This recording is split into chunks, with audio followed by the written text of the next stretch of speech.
Bene, buongiorno a tutti e grazie della vostra presenza qui oggi, numerosa, anche più delle nostre aspettative. Pensavamo di fare un momento, come dire, più raccolto, poi le adesioni ci hanno confortato. Grazie ancora quindi di essere qui con noi oggi a discutere su un tema che è quello dell'analisi della importantissima legge sul dopo di noi, varata ormai quasi 2 anni fa dal Parlamento italiano e che di recente ha visto la Giunta regionale realizzare una altrettanto importante delibera applicativa. Stiamo già entrando quindi nel merito e nel vivo.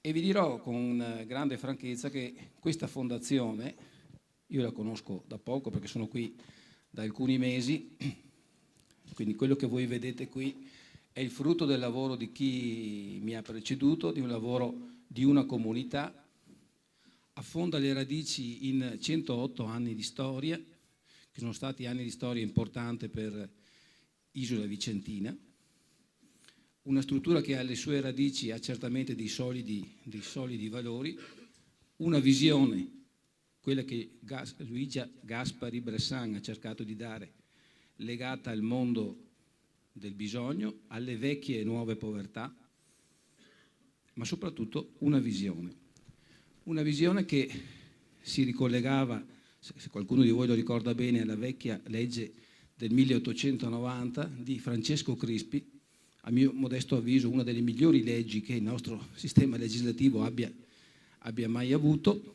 e che oggi evidentemente deve essere superata in una discussione che è ancora in corso e che è molto complessa sulla trasformazione delle IPAB nel sistema dei servizi alla persona. La Fondazione Bressan nel 99 si è trasformata in fondazione, in un percorso molto delicato, come mi hanno riferito coloro che sono ancora qui, che rappresentano la memoria storica, perché questi processi non avvengono mai con semplicità, sono percorsi complessi, difficili e implicano una grande capacità di ascolto, perché oggi una delle cose che dobbiamo recuperare è la capacità di ascolto e poi anche di progettazione futura. E devo dire che questo percorso si è sostanzialmente concluso e i benefici, i vantaggi sono decisamente superiori agli svantaggi. Allora, noi abbiamo deciso oggi di fare questo momento, che è un momento di riflessione, proprio perché in attesa del bando che comincerà, mi pare sarà emanato il 6 maggio da parte delle aziende ASL, il bando applicativo dove i soggetti interessati potranno presentare le loro progettualità, ritenevamo corretto avere un momento di riflessione con alcune autorità istituzionali, con alcune personalità importanti che hanno approfondito il testo di questa legge e hanno un'esperienza particolare nell'ambito dello studio del terzo settore, di rapporti di partenariato pubblico-privato. Quindi uno spazio di pensiero, tenendo presente che, e questa è l'unica riflessione che faccio all'inizio di questa mia brevissima introduzione, tenendo presente che quando si affrontano temi così complessi bisogna avere una visione sul futuro, una capacità di creare connessioni, e vi garantisco che questa è la cosa più difficile per chi dirige non solo la cosa pubblica, ma anche per chi dirige una piccola associazione di volontariato, e il problema della flessibilità nell'erogazione dei servizi, è una parola chiave questa, flessibilità e non soluzioni precostituite, accanto alla sostenibilità, perché uno dei punti nodali di questa legge, io ho cercato di capirne un po' lo spirito, è proprio questo, è una norma, è un insieme di norme che va a responsabilizzare la famiglia della persona disabile, la comunità locale e che dà all'istituzione Stato e alle articolazioni periferiche un ruolo di programmazione, di sostegno, sostanzialmente il ruolo di chi deve dare una cornice di riferimento. Ma i protagonisti nella gestione sono appunto i protagonisti della comunità locale, a partire dalle famiglie. E questo è un aspetto che sembra, come dire, un'ovvietà, una banalità, ma è una cosa assolutamente fondamentale se vogliamo andare avanti. E applicare una legge che, ripeto, ha dei finanziamenti limitati, questa è stata una delle prime osservazioni che è stata fatta, 184 milioni di euro in 3 anni, il Veneto poco più di 10 milioni in 3 anni. E capite bene che se noi impostiamo la nostra operatività sul finanziamento pubblico non faremo molta strada. La vera scommessa di questa legge è di essere un volano che facilita l'attivazione di risorse nella comunità locale, attivando la fantasia e la creatività della comunità locale. E su questo io credo la creatività non ci manca.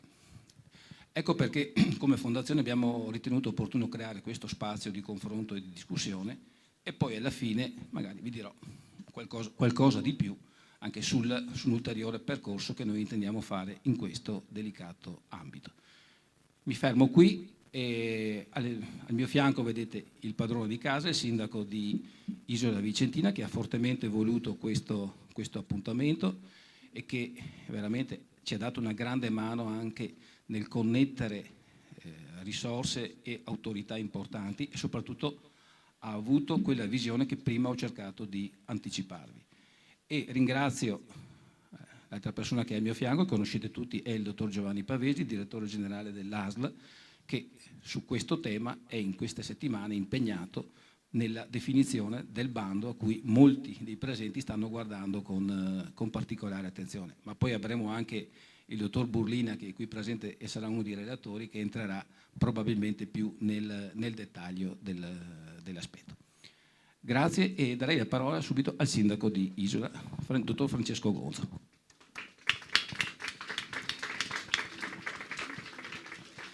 Buongiorno a voi tutti, anche da parte mia, grazie Presidente Alberto Leoni. Saluto innanzitutto l'assessore regionale e sociale Emanuele Lazzarin, la ringrazio per essere qui.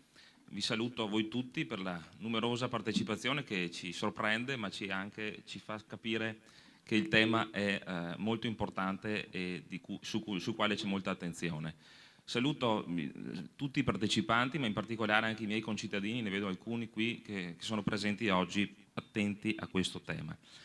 L'importanza di questo appuntamento si pone al centro di una attenzione particolare che il Comune di Isola Vicentina sta dando alle tematiche sociali e non solo, ma cerca di farlo in un'ottica di rete.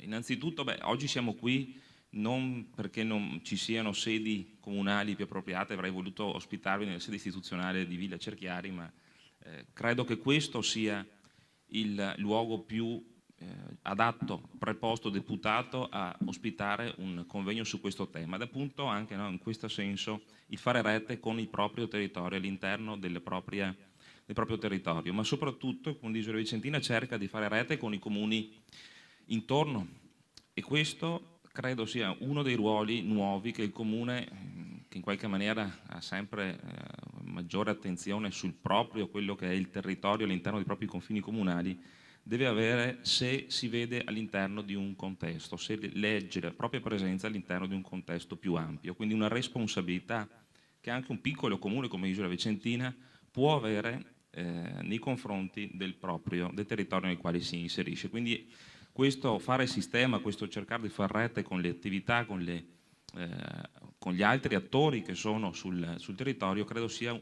prima di tutto un segno di responsabilità e quindi cercare di connettere il territorio, di interconnetterlo attraverso esperienze come quella di oggi con esperienze che succedono in altre parti d'Italia. Ci sarà appunto qui poi anche il professor Ceste Santuari e il professor Lenzi che in qualche maniera ci daranno le possibilità di avere visione anche su ciò che succede altrove.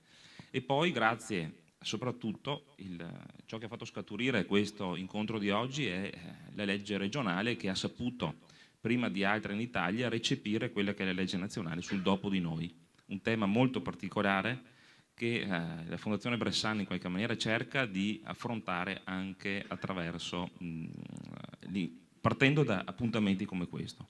Quindi dicevo, la necessità di fare sistema, Isola Vicentina ha già al proprio interno delle responsabilità nei confronti del territorio. Abbiamo uno sportello Rete Donna e quindi ringrazio anche tra l'altro l'assessore Lago, le saluto l'assessore Dacchioni, che molto si sta dando da fare per sviluppare questi piccoli progetti ma che danno risposte al territorio più ampio. C'è lo sportello lavoro, poi c'è l'alleanza territoriale per le famiglie, quindi tutta una serie di attenzioni con la DGR anche sui lavori di pubblica utilità, di attenzioni che vanno oltre le proprie responsabilità nei confronti del territorio. Quindi responsabilità, visione, fare sistema, la necessità di fare sistema attraverso appunto incontri come questi. Durante la giornata avremo la possibilità di affrontare il tema sotto diversi aspetti e quindi sarà un incontro arricchente e per questo ancora vi ringrazio di essere qui. L'ultimo ringraziamento lasciatemelo fare al dottor Dal Santo che ha tribolato ma che ha dato frutto apprezzabile con questo incontro, per questa attività lo ringrazio sinceramente perché possiamo dire che senza il suo prezioso contributo molti dei progetti di cui ho parlato prima difficilmente avrebbero trovato azione. E ringrazio ancora anche gli uffici del sociale che ci hanno accolti oggi, quindi li saluto e li ringrazio anche loro e ringrazio nuovamente anche la mia giunta e tutti gli ospiti. Lo faccio ora, poi ci stringeremo la mano. Grazie a tutti, buona giornata. Prego, dottor Pavesi. Buongiorno. Buongiorno a tutti, grazie dell'invito, grazie dottor Leoni, grazie alla Fondazione Bressan. Vengo volentieri a Isola perché sono già venuto altre volte, quindi consentimi solamente di ricordare che questa è la prima casa di riposo che ho visitato quando ho avuto il privilegio di diventare, sono quasi ormai 2 anni e mezzo, direttore su questo territorio. Sono venuto qua ma rimasi impressionato dal livello di qualità di organizzazione che è stato raggiunto qua in questa struttura Isola. E poi ci vengo ogni tanto a controllare un cantiere che il sindaco conosce bene, ma lo dico così intanto per dare una notizia che io spero quantomeno quest'anno di venirci un'altra volta a inaugurare il centro di via Montegrappa, di via Pontegrappa. Noi abbiamo un'ipotesi che entro settembre dovrebbe aver concluso i lavori. Lo cito perché da questo vorrei partire, da un ragionamento che noi, e quando dico noi, abbiamo avuto l'appoggio, il sostegno forte della Regione e dell'assessore Lazzarin, assolutamente, perché andiamo a concludere un'operazione tra virgolette tradizionale, perché è un centro diurno, che però va a fare sintesi su centri adesso che stanno lavorando in maniera così, speriamo di lavorare anche in maniera strutturalmente migliore. Oggi il tema che poni dentro una casa di riposo, potrebbe sembrare anche un po' anomala la collocazione, è il passaggio successivo, è il tema del dopo di noi, quello che ci ha posto la legge 112. Hai detto bene, noi per maggio siamo pronti con i bandi, quindi entriamo nella fase operativa. Tra le cose che sono state dette della sostenibilità, eccetera, io aggiungo anche un'altra parola, che è quella dell'omogeneità, perché anche noi, e ripeto ancora, quando parlo noi, vuol dire noi azienda Usberica, ma noi come braccio operativo della Regione Veneto, noi ci troviamo su un terreno nuovo, non dico incognito, ma che ci pone l'interrogativo di avere dei progetti, delle proposte che siano omogenee su tutto il territorio anche della Regione e sono delle novità oggettivamente. C'è un tema patrimoniale, tu hai citato che ci sono delle risorse per la nostra ULSS nel biennio prossimo valgono circa 1 milione di euro, sono tante, sono poche, possono essere anche tante se l'interpretazione, vengo all'omogeneità della legge, è quella di un conferimento forte di patrimoni da parte delle famiglie, i trust, eccetera. Possono essere effettivamente risorse invece modeste, se con queste risorse pensiamo di essere noi di risolvere in maniera completa la disponibilità di strutture. In ogni caso serviranno risorse perché dove collocheremo questi alloggi ci sarà necessità di ammodernarli, di interventi sulla domotica, sugli ausili, quindi c'è un tema patrimoniale, ma prima ancora c'è un tema culturale, cioè usciamo da dei modelli tradizionali, sono partito proprio dal discorso di via Pontegrappa, io ricordo che in questa ULSS in forma diretta e in gran parte attraverso cooperative e strutture accreditate, che io ringrazio per il lavoro che fanno, noi gestiamo 340 posti per disabilità.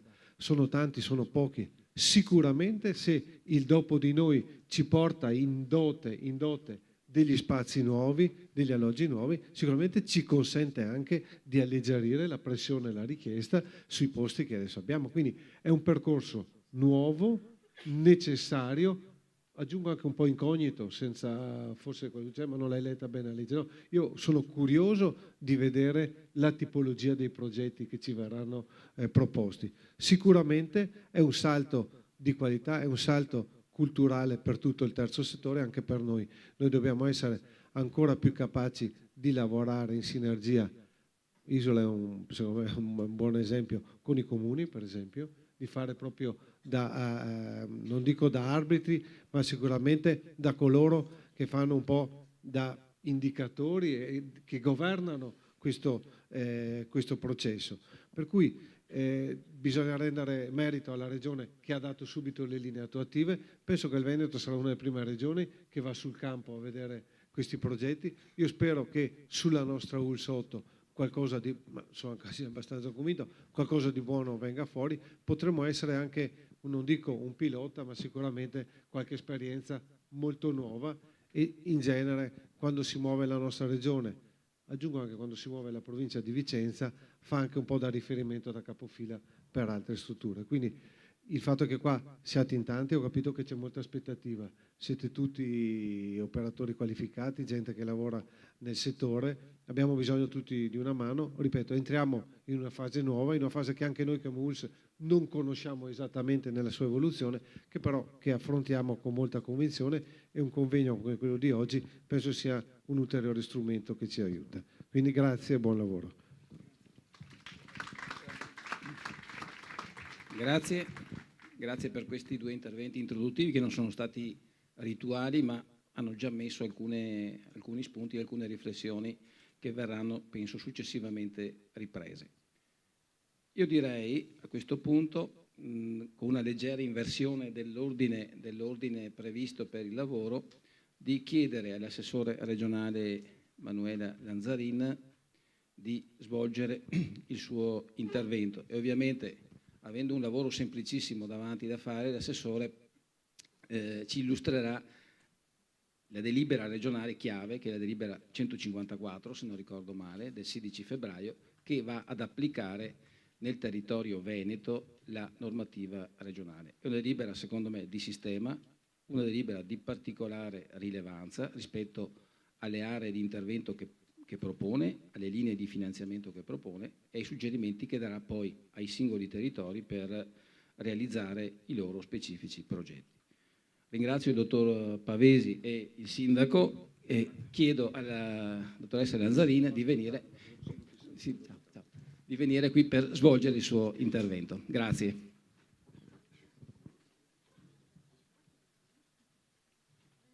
Dove vuoi? Ti lascio al centro. Ti lascio al centro.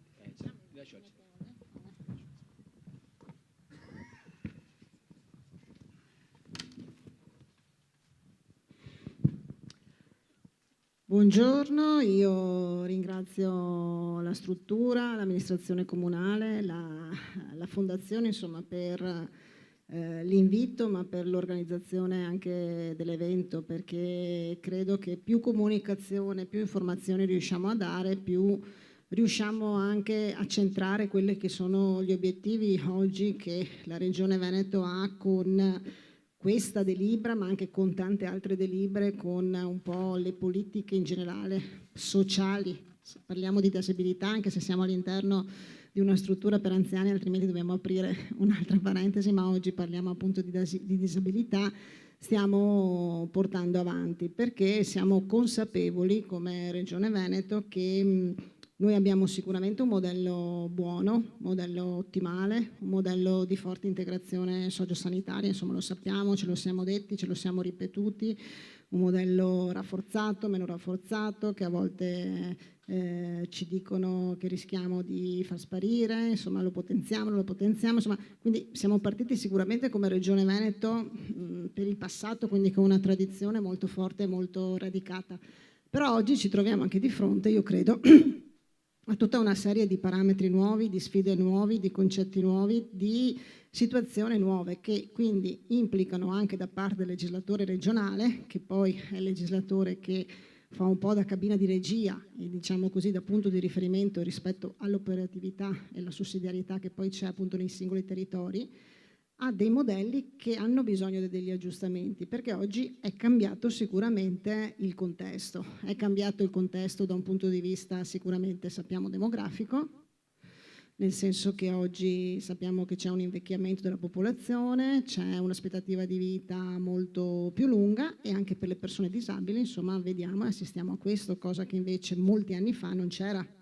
E quindi ci dobbiamo porre il problema anche legato appunto all'invecchiamento della popolazione disabile che probabilmente non avevamo mai affrontato in un determinato modo. Ci troviamo in un contesto in cui sappiamo che abbiamo una disabilità minore molto importante, pensiamo solo a quello che oggi è l'autismo e quindi a tutti i risvolti che ha rispetto appunto al crescere appunto dei numeri che vedono sempre più casi e quindi necessità anche per noi. L'abbiamo fatto recentemente l'individuazione di 2 centri regionali, uno a Verona legato all'azienda ospedaliera, la ricerca e quant'altro, e uno a Treviso invece con tutta la parte riabilitativa, di supporto eccetera, che faranno i 2 punti di riferimento, con Vicenza che anche in questo caso con la fondazione ha delle fondazioni particolari, la fondazione Brunello mi sembra ha delle tradizioni molto importanti sull'autismo, farà quindi chiaramente anche lì da diciamo così punti di riferimento per inserire un modello nostro, un modello che oggi non abbiamo così definito ma che oggi necessita di essere messo in campo. Però c'è anche un contesto legato alla situazione familiare, nel senso i numeri ci dicono appunto famiglie sempre più monoparentali, quindi famiglie appunto ormai legate all'invecchiamento della popolazione con, se parliamo di disabili, genitori molto anziani che molto spesso diventano loro stesso non autosufficienti, quindi non sono più in grado di mantenere, di supportare, di riuscire a sostenere il figlio adulto non autosufficienti, perché loro a loro volta insomma diventano non autosufficienti. Non a caso ci sono, non so se è anche il caso di questa struttura, ci sono delle strutture in cui ci sono le persone anziane come residenti e hanno anche inserito anche il figlio il figlio disabile, perché altrimenti non avrebbe un'altra collocazione. E quindi voi capite insomma che siamo di fronte a un panorama diverso, insomma un panorama in cui ci dobbiamo interrogare, dobbiamo mettere in campo tutta una serie di azioni, tutta una serie di modelli diversi, probabilmente più flessibili, io credo, più mutuabili di quelli che abbiamo oggi. E qui arriva anche appunto quello che è stata appunto la legge 112 nazionale, e quindi il modello nazionale, che ha pensato al cosiddetto dopo di noi, anche se vi assicuro che molti quando si va in giro parlano, noi vorremmo anche il durante noi, non il dopo di noi solo, perché dobbiamo parlare anche del durante noi, perché noi abbiamo il problema anche durante, non solo il dopo di noi. E quindi come Regione Veneto abbiamo cercato di interpretare quindi i nuovi strumenti normativi che ci sono stati messi a disposizione, ma in una interpretazione un po' più ampia, in un'interpretazione che vuole mettere al centro la persona disabile, la famiglia in questo caso, e cercare quindi di dare i vari step e le varie opportunità. Allora, noi sapete, insomma, abbiamo un modello che parte dalla quella che è, ma come un po' dappertutto, insomma, la domiciliarità, quindi l'assistenza domiciliare, la semiresidenzialità, la residenzialità. E il dopo di noi alla fine insomma racchiude un po' tutto questo, perché parte da quelli che sono appunto le necessità di avere dei progetti personalizzati, dei progetti che vadano in continuità con quelle che sono già le azioni che sono già in itinere all'interno delle unità d'offerta insomma regionale e che diano una risposta completa. Quindi noi abbiamo cercato di strutturare la delibera che è stata citata, che arriva da un percorso anche importante, perché la legge stessa diceva che per arrivare alla definizione della delibera e quindi dell'attuazione della delibera, la nostra è una delibera anche con delle linee guida molto definite, cioè le aziende sanitarie hanno indicazioni precise, nel senso che non è che ognuna può interpretare come vuole, ci sono delle indicazioni, cioè il bando è già abbastanza scritto, poi è chiaro che uno lo deve ricavare in base a quelle che sono qualche caratteristica personale.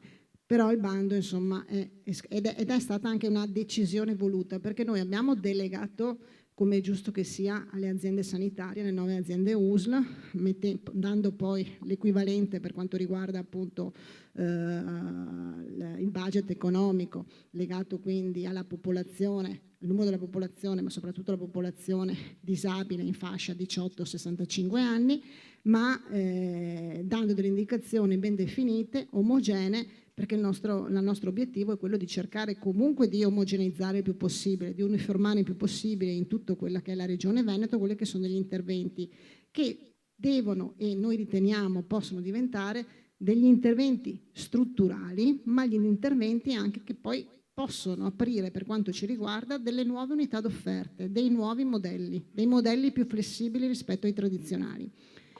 È verissimo che questa programmazione è una programmazione triennale, il Veneto in totale ha 15 milioni, abbiamo già deliberato le prime 2 annualità e quindi 2016-2017, andremo a deliberare successivamente il 2018 sono circa 5 milioni da dividere tra le 9 USL, 10 milioni insomma complessivamente da dividere sempre tra le 9 USL per il 2016-2017.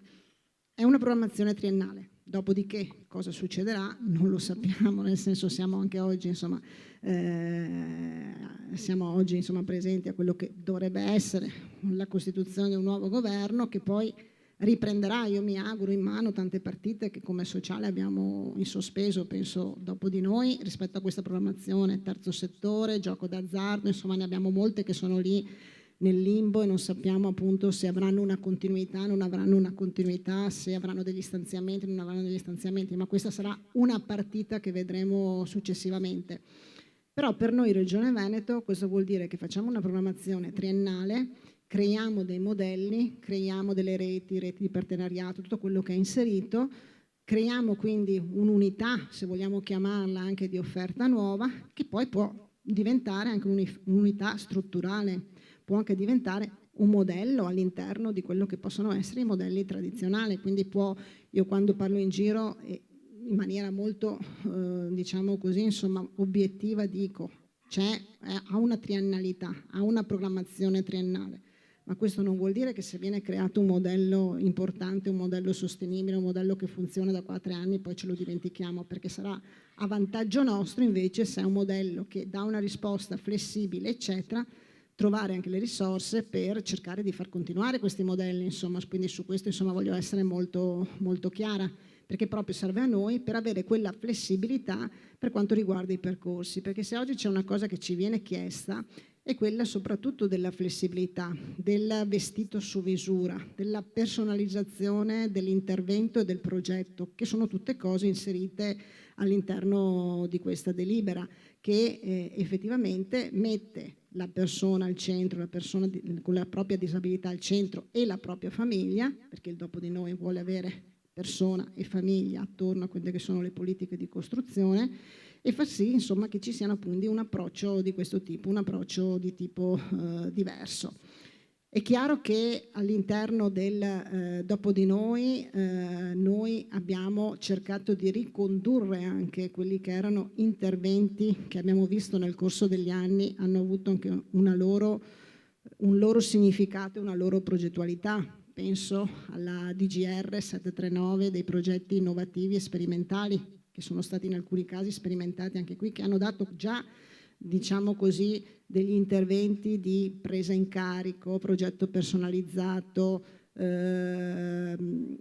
misure di sollievo, misure di accompagnamento, domiciliarità legate a un sollievo leggero, eccetera. Quindi tutti i moduli, insomma, che si sono riproposti e che hanno avuto diciamo così un'evoluzione di questo tipo, proprio per cercare di dare delle risposte a delle esigenze che oggi ci sono nel territorio, quindi partendo da quello che è il sostegno, il sollievo alle famiglie, l'inserimento lavorativo, che è un'altra delle particolarità che sono inserite appunto nella delibera, perché oggi vorremmo avere un percorso tutt'uno da l'inserimento lavorativo, il sostegno alle famiglie anche domiciliare o semiresidenziale, i moduli di sollievo durante il fine settimana o quant'altro, piccole sperimentazioni di uscita dal nucleo familiare, perché comunque bisogna passare tramite delle piccole sperimentazioni per poi avere appunto diciamo così, dei passaggi veri e propri e più definiti,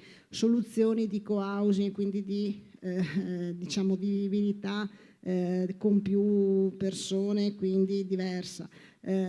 Tutto questo insomma sono i concetti che sono inseriti all'interno della delibera, che hanno quindi poi insomma da un punto di vista tecnico non mi soffermo, tutta una serie di punteggi e di riferimenti che fanno sì appunto che ogni diciamo così territorio riesca, in base a quello che ha nel proprio territorio, ai vuoti che ci sono nel proprio territorio, alle reti che si riescono a mettere insieme nel territorio, alle risorse pubbliche e private, terzo settore, volontariato e quant'altro che si riescono a mettere insieme, possa costruire dei modelli di questo tipo, dei modelli che sono integrati, devono essere integrati con tutti quelli che sono gli altri servizi, e quindi piccoli interventi strutturali. Non parliamo quasi mai di interventi strutturali, ma anche perché la legge non prevedeva un 15% di interventi strutturali e prevedeva invece che tutto il resto fosse utilizzato per la gestione, per la quotidianità, per l'accompagnamento, per la presa in carico, per tutte quelle che sono insomma gli altri passaggi, e quindi anche noi lo ribadiamo nelle linee guida delle nostre delibere.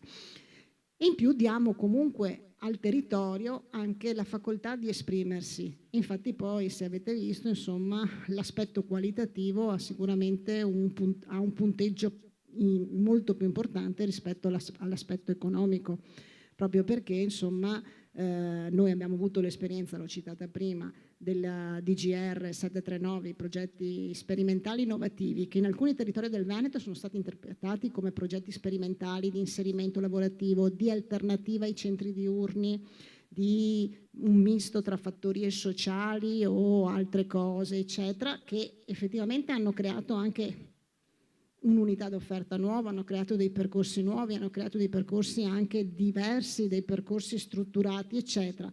Altri invece che non sono stati insomma dei modelli che non hanno avuto un significato. Noi vorremmo avvicinarci più a quei modelli e quindi vorremmo stimolare anche tutte le parti, il territorio, eccetera, per far sì insomma che questo sia, che il dopo di noi, il durante noi, insomma come lo vogliamo chiamare, diventi una fucina, se vogliamo, di sperimentazioni, di vivacità per quanto riguarda anche la ricchezza che abbiamo al territorio. Lo dico sempre, insomma, le cose migliori sono sempre nate dal basso, sono nate dalle idee del territorio, dell'associazionismo, del terzo settore, di chi opera quotidianamente nel territorio, di chi conosce un po' quelli che sono appunto i punti di forza e i punti di debolezza, e quindi ci aspettiamo questa cosa. Ci aspettiamo quindi dei progetti di questo tipo, siamo anche curiosi per capire come verranno interpretati, come verranno poi sviluppati, e per noi diventerà appunto un po' il palinsesto su cui costruire un nuovo modello per quanto riguarda la disabilità, che come dicevo insomma è un modello che va rivisto sicuramente per le condizioni che ho citato all'inizio. Io una cosa che ho detto e continuo a dire rispetto ai vari convegni a cui sono chiamata a partecipare sul tema del 112, del dopo di noi, è stata venduta come un passaggio importantissimo, epocale, eccetera. Lo è, però le aspettative sono tanto alte rispetto effettivamente poi non solo ai contenuti, diciamo così, e alle risorse che oggi sono messe in campo. Sta a noi chiaramente interregionali, le aziende sanitarie che diventano il braccio operativo della regione e poi al territorio, saperle interpretare, saperle anche un po' gestire e dare quindi una cornice rispetto alle grossissime aspettative che ci sono e che arrivano dal territorio, sapendo che non è che con questa delibera, con questa nuova unità d'offerta risolviamo appieno il problema del dopo di noi, del disabile adulto, dell'invecchiamento della popolazione. Lì dovremmo fare dei ragionamenti molto diversi, dei ragionamenti variegati. Noi oggi abbiamo da poco insomma in maniera sperimentale per un anno ho iniziato una sperimentazione sui disabili over 65 perché siamo una delle prime regioni appunto che ha approvato questa delibera in maniera sperimentale per un anno, per capire poi il disabile over 65 qual è la collocazione più corretta per il disabile over 65, perché è vero che la normativa dice no, a 65 anni tu diventi anziano, dovresti andare in questa struttura, però è chiaro che, ripeto, se noi pensiamo alla persona che invece ha vissuto, vive in un contesto, ha ancora una serie di, ha una gestione ancora propria, eccetera, è giusto, e ripeto, che il proprio destino sia legato alla personalizzazione del proprio progetto, e quindi con questa flessibilità e con la volontà effettivamente di non sradicare nessuno dal proprio contesto in cui è vissuto, in cui ha i propri punti di riferimento, perché sappiamo quanto è importante per una persona disabile a volte sia anche i punti di riferimento dove è rimasto per un'intera vita, e quindi anche le cose più semplici diventano essenziali, e quindi sradicare una persona da quel contesto vorrebbe dire, da un punto di vista umano e psicologico, fare un danno maggiore di quello che potrebbe essere invece il mero seguire il dettame il limite d'età per passare da una struttura all'altra. Quindi anche in questo, insomma, abbiamo voluto provare per un anno questa sperimentazione, quindi questa flessibilità, questa nuova valutazione, progetti personalizzati per far mantenere le persone nel proprio contesto, se comunque è ancora un contesto idoneo alle proprie capacità, idoneo alle proprie condizioni di salute, alle proprie condizioni sanitarie, al proprio percorso anche riabilitativo e quant'altro, e anche questo voi capite che si inserisce in quello che è il concetto che noi abbiamo inserito all'interno delle linee guida della delibera del dopo di noi, cercando appunto di venire incontro alle esigenze del territorio, ma anche alle esigenze che oggi ci sono rispetto appunto a questi nuovi sistemi, a questi nuovi parametri che ci pongono di fronte alla creazione di nuovi modelli e di nuove strutture, di nuove unità d'offerta, di nuovi approcci, se vogliamo anche di una nuova mentalità, di una nuova cultura. E questo insomma è un piccolo passaggio che abbiamo fatto. Siamo adesso in attesa del ritorno di quelli che saranno appunto i progetti presentati dai singoli territori, dalle singole reti, dai singoli partenariati insomma che si formeranno, e ripeto, per noi diventeranno anche uno stimolo per poi attorno a questi progetti creare dei modelli veri e propri che possono essere poi mutuati e resi anche stabili e strutturali per quanto riguarda appunto la programmazione regionale. Grazie Assessore, grazie per il tuo contributo, e volevo soprattutto sottolineare un passaggio che credo sia estremamente decisivo tra le varie cose interessanti che hai detto, cioè che la delibera regionale pone il problema che forse è passato magari inosservato, ma non ad occhi poco attenti, che la grande carta da giocare nella progettazione e nella riprogettazione degli interventi in favore della disabilità sta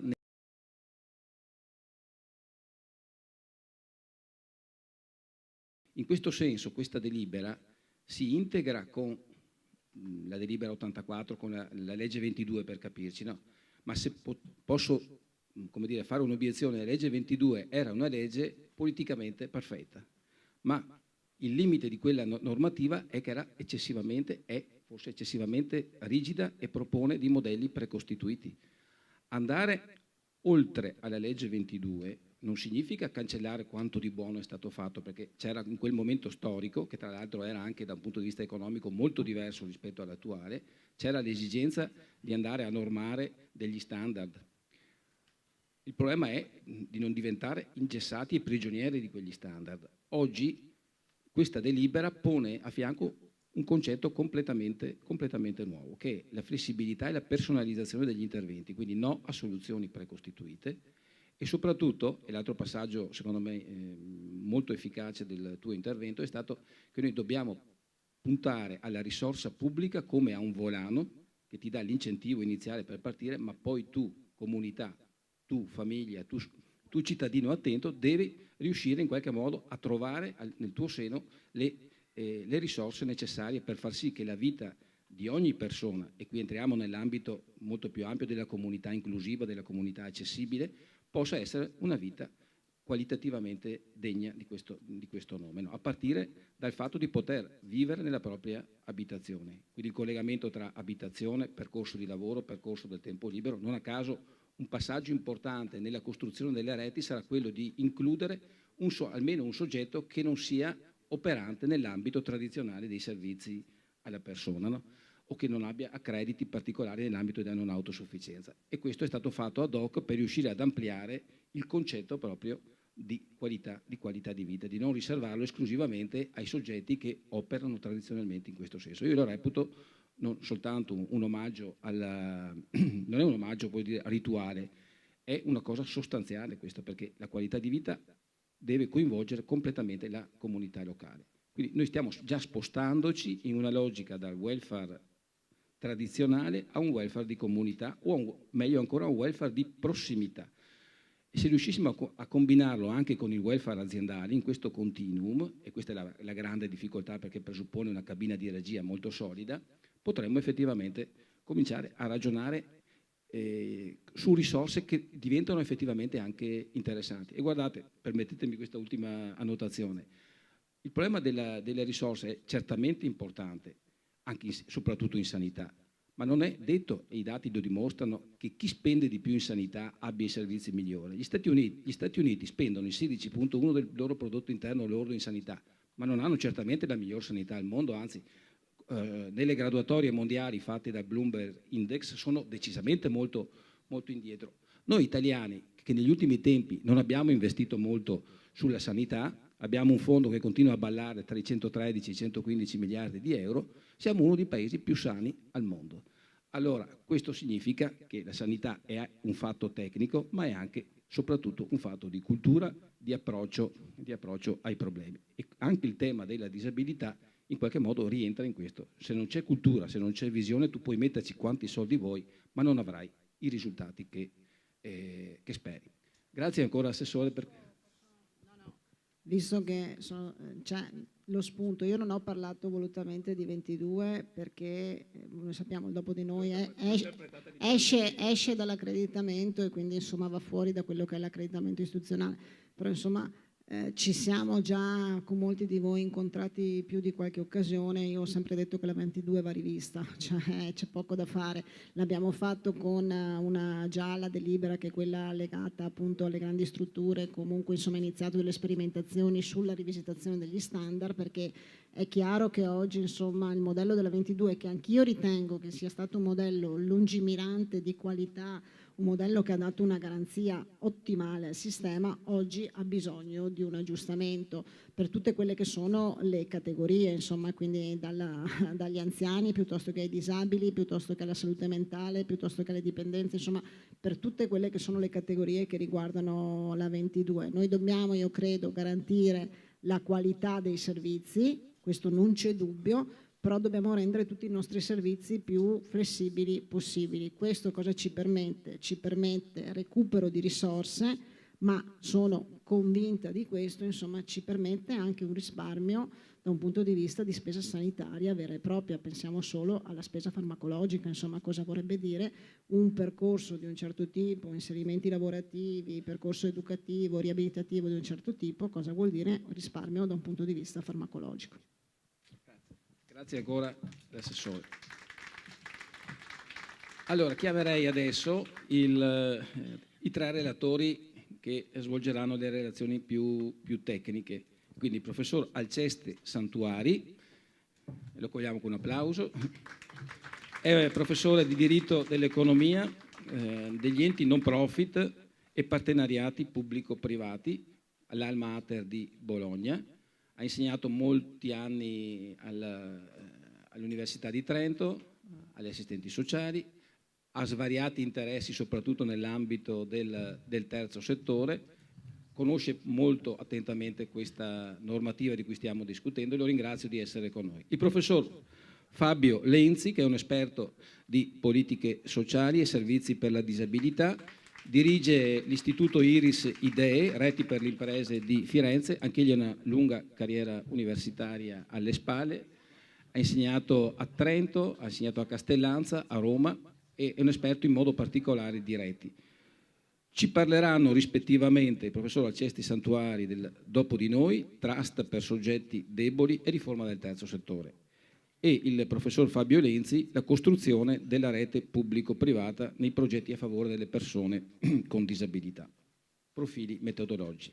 E da ultimo, ma non per importanza, il dottor Mauro Burlina, che conoscete tutti, che prego di venire. Mauro Burlina è un po' come me anni fa, parte dell'arredo urbano di questa azienda, nel senso che è la memoria storica della disabilità qui dell'ULSS Berica, l'ULSS 8, dobbiamo che imparare i numeri perché si cambia i numeri, no?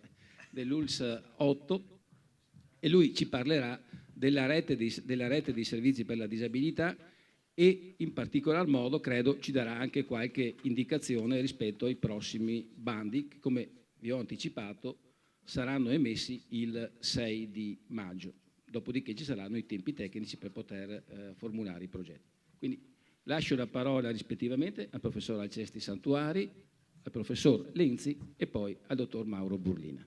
Prego, Alcesti. Grazie Presidente, mi stavo chiedendo se valga la pena proiettare, perché la luce forse poi il venerdì... Sì, ma dopo non vorrei che si spegnessero tutti. Vabbè, comunque... No, ma io li tengo vivi, non è un problema. Posso anche cantare se voglio. Sì, suonare. Di solito 3-4 volte all'anno fare volontariato in casa di riposo a suonare, lo faccio. Quindi. Sai, in Trentino ci teniamo molto a questo. Avete capito Sì. Acquisito bolognese, ma Trentino non tanto lontano perché sono di Rovereto, quindi. Però forse ho messo qualcosa che non andava. No, non era la... Ho messo le slides che non erano quelle. Vabbè, niente paura. Ho caricate che non erano. Lasciate stare così potete stare... No, perché poi... No, grazie. Adesso a parte questo piccolo intermezzo. Ho ascoltato con piacere, non è la prima volta che l'ascolto, l'assessore regionale e oltre ai ringraziamenti di rito per averci invitati, io penso che dopo questa relazione, dopo le due relazioni, perché anche tu Presidente hai fatto in verità già una relazione, anche se non ti sei accorto, c'è da dire, ma adesso accendiamo però perché non ho niente da... non è un gran bel vedere il mio, capisco però... no, ringrazio particolarmente Ettore Dal Santo che ha voluto immaginare questa giornata insieme al Presidente della Fondazione Bressan. Io ho un compito forse neanche troppo difficile, perché è pur vero quello che veniva sottolineato prima, che la legge 112 del 2016 ha, possiamo dire oggi a distanza di 2 anni, è un percorso positivo, ci sono tante aspettative, questo è vero. Però ha il merito, insieme alla legge di riforma del terzo settore, che per molti aspetti è operativa, non deve aspettare altro, ha il pregio di essere collocato in un percorso, in un periodo di, e forse sottaciuto in molti contesti, di produzione normativa, che è il tema su cui io vorrei intervenire nella prima parte, di una produzione normativa di tipo regolamentare promozionale. Allora, noi non siamo molto abituati nel nostro ordinamento ad avere, diciamo, siamo abituati ai lacci e lacciuoli di einaudiana memoria, ma avere delle norme che promuovono più che imbrigliare, penso che già questo sia un risultato da guardare con attenzione. Perché dico che promuovono?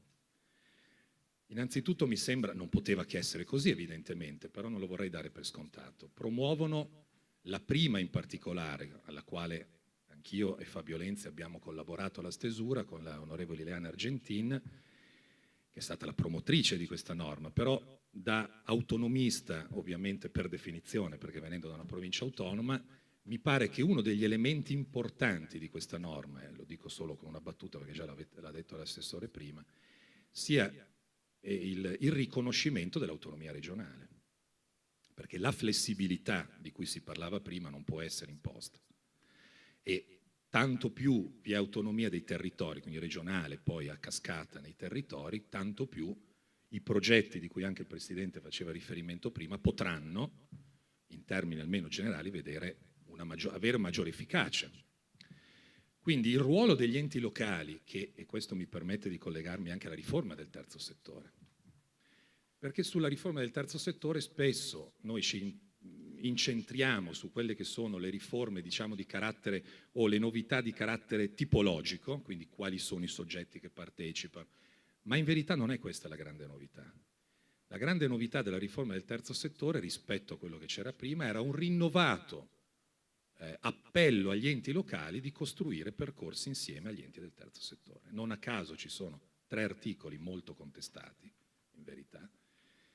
Scusate, io faccio un po' il mio mestiere, quindi devo fare il tecnico, il giurista. In questo caso gli articoli 56 fino a 55, 56 e 57 del codice del terzo settore, che prevedono le modalità di rapporto tra pubblico e privato. Modalità che riconoscono appieno ciò che esiste sul territorio, per esempio le associazioni di volontariato, penso l'affidamento dei servizi di trasporto sanitario di emergenza e urgenza, che in queste ultime settimane sono oggetto di contestazione da parte della giurisprudenza amministrativa. Ma cosa intendo dire? Intendo dire che questa riforma ha voluto valorizzare un rapporto che non sia, e qui lo dico, mi assumo la responsabilità evidentemente di quello che dico, non un rapporto di carattere mercantilistico. I rapporti tra pubblica amministrazione e soggetti del terzo settore non devono essere, questo ci aiuta una volta tanto anche l'Europa, non devono essere collocati all'interno di meccanismi competitivi, con il rispetto di principi chiaramente della non discriminazione, della parità di trattamento, ma dall'articolo 55 all'articolo 57 si stabilisce che le pubbliche amministrazioni, uso un termine atecnico, dialoghino con i soggetti del terzo settore. Come? Per esempio attraverso istruttorie pubbliche, attraverso coprogrammazione, attraverso coprogettazione. E allora capite che la riforma del terzo settore costituisce un ambito privilegiato per collocare i progetti, i potenziali progetti di cui stiamo discutendo. Perché non può essere affidata la selezione del miglior offerente. Mi pare che anche l'assessore su questo abbia già detto qualcosa. Si tratta di verificare i progetti che più si addicono a un certo tipo di programmazione, ma soprattutto al risultato che si vuole ottenere. Il risultato che si vuole ottenere, e qui la legge 112, magari ripetendo un concetto che poteva essere scontato per molti, ma ormai in questo periodo storico di scontato a mio dire non c'è più nulla. La legge 112 stabilisce che gli interventi previsti dalla stessa legge vadano ad assicurare i livelli essenziali delle prestazioni. Questo significa che noi, che è uno dei pochi paesi a livello europeo che ha in propria Costituzione la garanzia dei livelli essenziali delle prestazioni, siano essi sociali, siano essi sanitari. Ma evidentemente questo principio, perché non rimanga un principio soltanto sulla carta, pur importante, costituzionale, ha bisogno di essere attivato, implementato, come si dice in gergo, esigito. E chi può contribuire a far esigere quei diritti? Coloro i quali sono chiamati a realizzare e a organizzare i servizi. Perché io posso scrivere nella legge 112, come nella Costituzione, che tutti i cittadini italiani hanno il diritto all'assistenza, non solo sanitaria, non solo sociale, ma per esempio anche l'assistenza all'infanzia. Ma se poi in regione, in un territorio, non ho una scuola materna, un asilo nido, una struttura di accoglienza, non ho implementato quei livelli.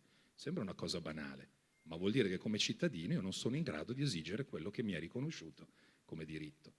La legge 112 stabilisce che gli interventi e le progettualità del durante e dopo di noi vanno ascritti esattamente nell'alveo dei livelli essenziali delle prestazioni. Questo significa, e qui mi è piaciuto molto, devo dire, il passaggio che entrambi prima hanno fatto, che noi siamo chiamati rispetto al passato, anche non troppo remoto, ad utilizzare gli strumenti giuridici non più come dati fissi, immodificabili. Pensiamo al tema della riforma delle IPAB. 10 anni fa, 5 anni fa, ma penso anche all'approccio rispetto al mondo della cooperazione sociale. Oggi tutti i soggetti di terzo settore, nessuno escluso, dentro questo nuovo o rinnovato, perché non è la novità, era già scritto nella legge 328, in molte leggi regionali, comprese in parte anche quelle della Regione Veneto, avevano già dentro di sé questo principio della collaborazione. Però affermare che i servizi non sono più erogati solo ad esito di procedura di evidenza pubblica, ripeto, non voglio essere frainteso, poi quando si è registrati si ha anche timore di dire qualche cosa che poi può essere usato contro di noi. No, appunto, io non mi piace, non l'ho mai avuto e quindi poi hai visto anche quello che è successo. Ma a parte le battute, bisogna stare attenti perché la procedura ad evidenza pubblica può contenere o può premettere, no, come atto prodromico quello di un confronto.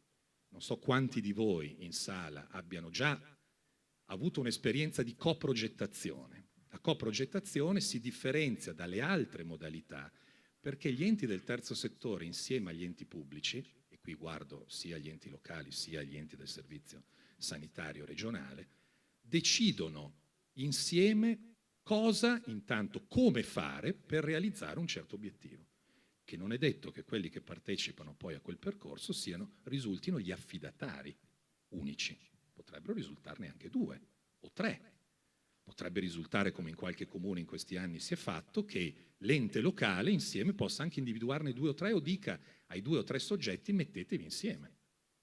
E immagino che questo sia il percorso, non il percorso, scusatemi, lo strumento, o meglio lo strumentario che i territori hanno a disposizione anche per realizzare i progetti sul dopo di noi.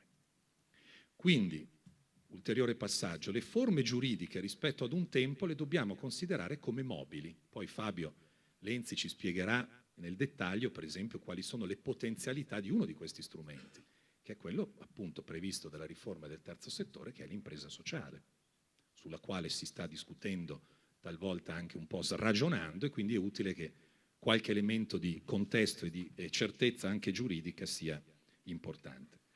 Il quarto passaggio, o terzo passaggio, ho perso il conto, che volevo farvi è il seguente.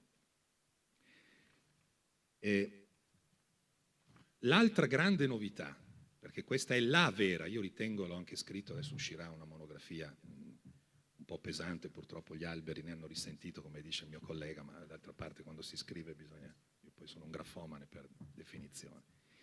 L'altra grande novità, e forse, ripeto, la vera novità della legge di riforma del terzo settore, è il fatto che finalmente in Italia si riconosce, nel nostro ordinamento giuridico, il Presidente ha fatto riferimento alla legge Crispi del 1890, io qui non posso non reagire perché mi fai pensare a quando mi sono laureato sulle opere pie, quindi mi sono laureato all'Università di Padova e ricordo i colleghi che dicevano questo si occupa di opere pie, chissà che fine farà. Dopo tanti anni sono ancora qui a poterne discutere e sono contento. E la vera novità della riforma del terzo settore è che riconosce finalmente le finalità. Voi direte, ma perché prima non c'era? Provate a pensare, esclusi coloro i quali appartengono al mondo della cooperazione sociale, che è un'impresa. Ma provate a pensare fino a ieri, e forse ancora domani se non glielo si spiega bene, quando intervengono i controlli, dovuti o sollecitati, diciamo di rito d'ufficio perché a qualcuno non piace la vostra associazione o la vostra fondazione. E quando la Guardia di Finanza vi chiede, ma voi cosa siete? Per anni abbiamo dovuto lottare a dire che l'attività commerciale è funzionale al perseguimento della finalità sociale. Ma se quell'attività, associazione e fondazione, è prevalentemente commerciale, venivate considerati come delle imprese tout court. Lasciamo stare il tema del pagamento delle imposte, eccetera, ma era quasi una violenza, anzi la dico una violenza, perché vuol dire violentare che cosa? La struttura per la quale dei soci, degli associati, hanno deciso di fare un certo tipo di lavoro e di non farne un altro, anzi di fare il volontariato molte volte. Bene, la riforma del terzo settore, sia nella legge delega, sia nel codice del 117 del 2017, dice si riconosce la finalità. Dentro quella finalità il codice, ancora una volta finalmente, riconosce la possibilità che queste realtà, fondazioni e associazioni, possano svolgere finanche attività economico-imprenditoriali. E, mi permetto di dirlo, non voglio essere, ma insomma il palco è troppo come dire, goloso perché io non dica questa cosa. È finalmente un principio di civiltà. In tutti i paesi dell'Unione Europea è così. Non c'è mai stato qualcuno che in Inghilterra, non occorre andare molto lontano, abbia mai messo in discussione, solo recentemente, ma per casi di abusi sessuali che non ci interessano in questo momento, che Oxfam, che è una delle più grandi NGO a livello internazionale, abbia mai fatto attività filantropica o di volontariato perché faceva attività commerciale. No. Per noi questo è una conquista, è arrivata tardi ma è arrivata. Questo allora significa che finalmente anche chi opera può tranquillamente, laddove evidentemente ritenga di farlo, perché non tutti, e questo mi permettete poi magari Fabio, questo lo potresti riprendere anche tu, non c'è nessun obbligo di trasformazione, questo va ancora detto, perché qualcuno fa anche girare questa voce, secondo me un po' da mariuolo, che dice attenzione perché il codice del terzo settore, ti sei associazione, ti devi trasformarti. No, non è così, scusate la flessione dialettale, ma ho anche una moglie veneziana, quindi ogni tanto. Non è così, è una scelta da parte delle organizzazioni che ritengano di avere, per esempio, più vocazione imprenditoriale. Se decidono e se ritengono di essere così, allora scatteranno una serie dovuti obblighi quali il deposito del bilancio, la tenuta della contabilità, ma non è che le associazioni di volontariato spariscono, no? Vengono modificate in alcuni aspetti, ma non spariscono.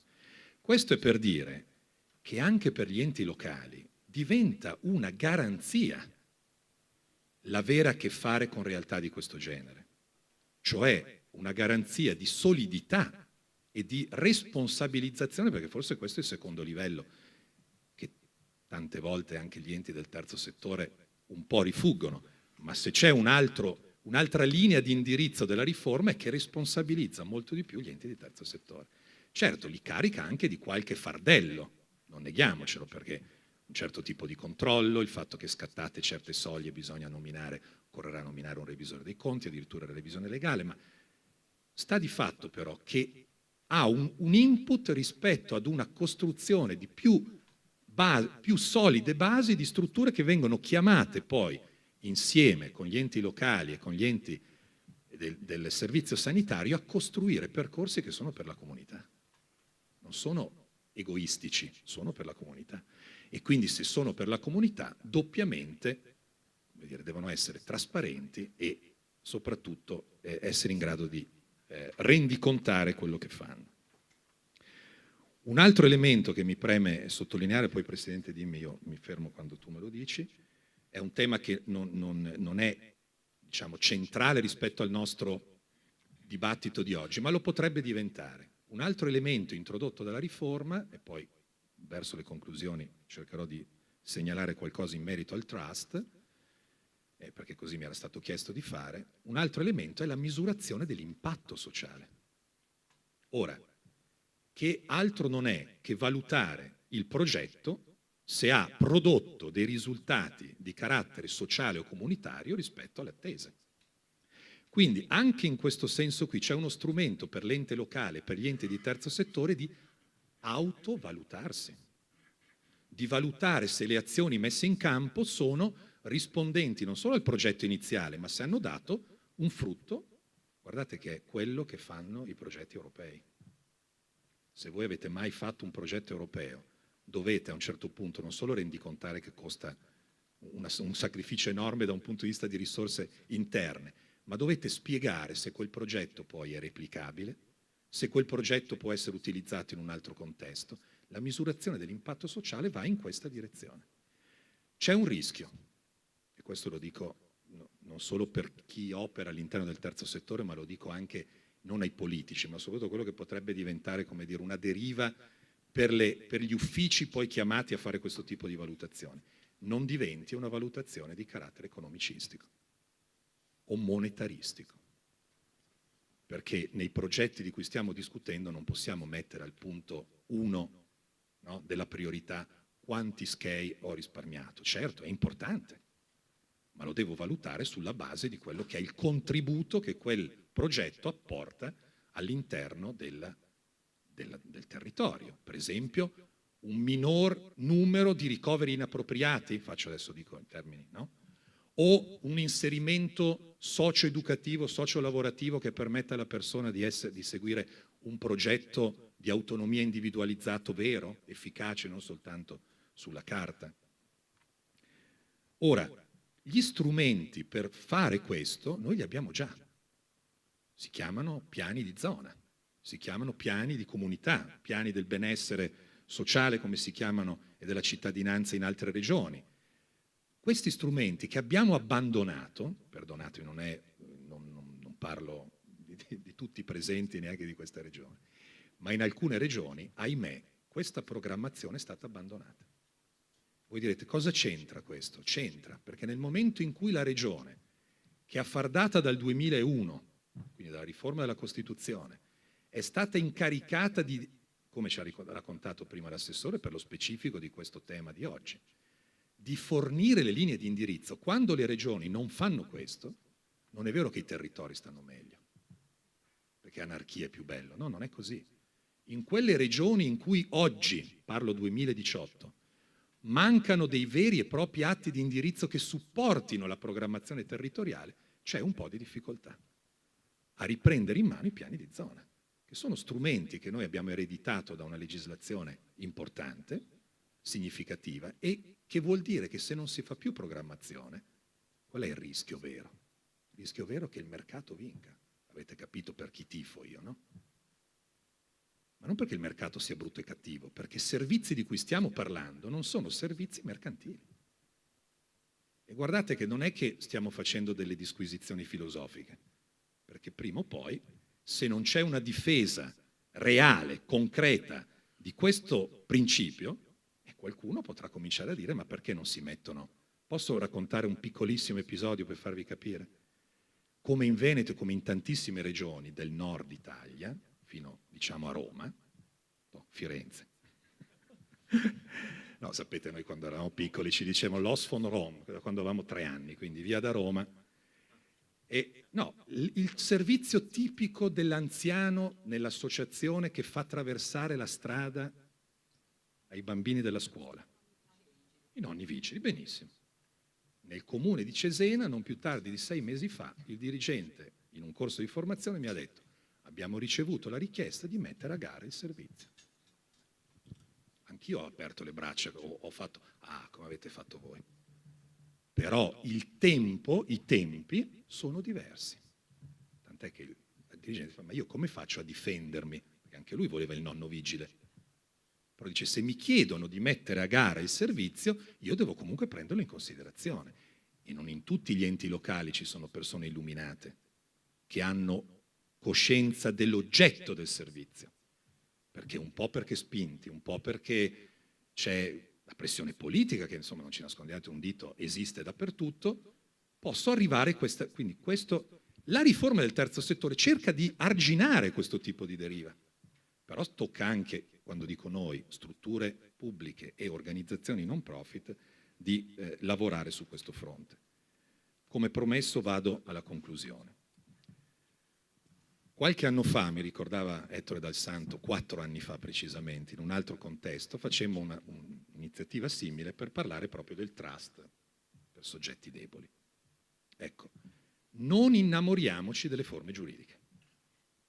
Non innamoriamoci delle forme giuridiche, perché le forme giuridiche qui, scusate se mi ripeto, vale il principio che è stato richiamato prima, della flessibilità. Quindi io devo trovare, ovviamente per un certo periodo, poi che possa mettere in piedi una cosa, no? E poi abbandonarla, però devo trovare delle soluzioni che mi permettano di essere flessibile. Ora, una di queste, non è l'unica, una di queste è il trust. Rapidamente, come dire, in pillole, visto che siamo su Facebook, possiamo anche fare una piccola lezione in pillole. Che cos'è il trust? Il trust è una negoziazione, diciamo così, un triangolo giuridico, una triangolazione meglio giuridica, attraverso la quale qualcuno che ha a disposizione un po', non troppo, anche un po' di patrimonio, anche qualche rendita, decide che qualcun altro gli gestisca questa rendita a favore di chi? Di un beneficiario. Di un beneficiario che solitamente è una persona con disabilità, è una persona che è fragile. Poi pensate, per chi è un po' addentro a questo meccanismo, le combinazioni che si possono fare anche con l'amministratore di sostegno. Allora, la legge 112 ha il grande pregio, insieme alla legge di riforma, la 106 del terzo settore, di avere in qualche modo sdoganato, perché è un sistema inglese, è uno strumento inglese, benché fosse, o è, non lo so, è ancora nell'Unione Europea, comunque è uno strumento di un altro contesto, quindi è sempre stato un po' difficile. La legge 112 dice anche questo strumento può essere utilizzato. Ma perché può interessare a noi? E qui vengo al punto, se volete, più pratico. Perché questa figura può essere incentrata sulle strutture, sulle organizzazioni non profit. La Fondazione Bressan, la cooperativa sociale, un'associazione può essere istituito trustee, cioè fiduciario. Altro non è una persona o un'organizzazione che in ragione della sua capacità gestionale, reputazionale, anche un istituto bancario, penso a quelli locali soprattutto, no? Perché anche gli altri stanno già aggredendo questo mercato evidentemente, dove vedono business si buttano. Io lo dico in termini assettici, no? Poi ovviamente. E anche in quel percorso a cui si faceva riferimento prima potrebbe essere una formula da verificare, da verificare. Perché dico da verificare? Con questo chiudo.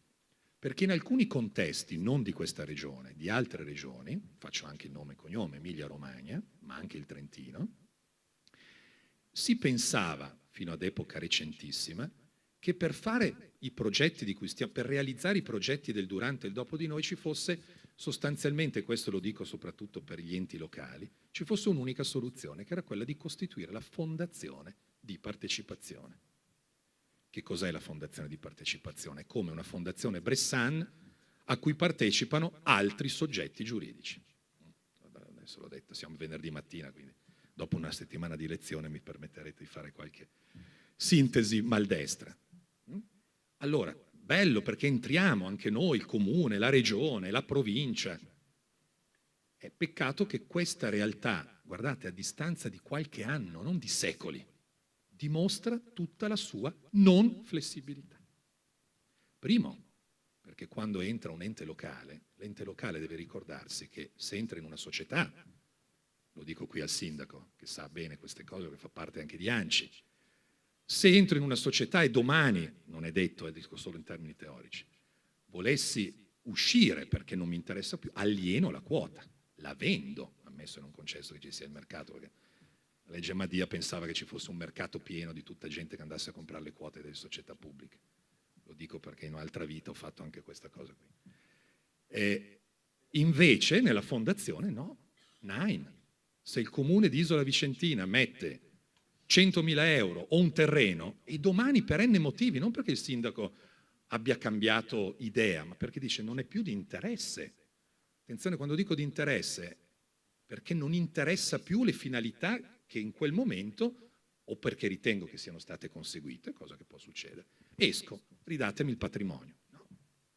Anche perché poi l'assessore che è in regione, con i suoi colleghi, dice no, ma io ho dato il riconoscimento della personalità giuridica, vuoi che ti dia? No.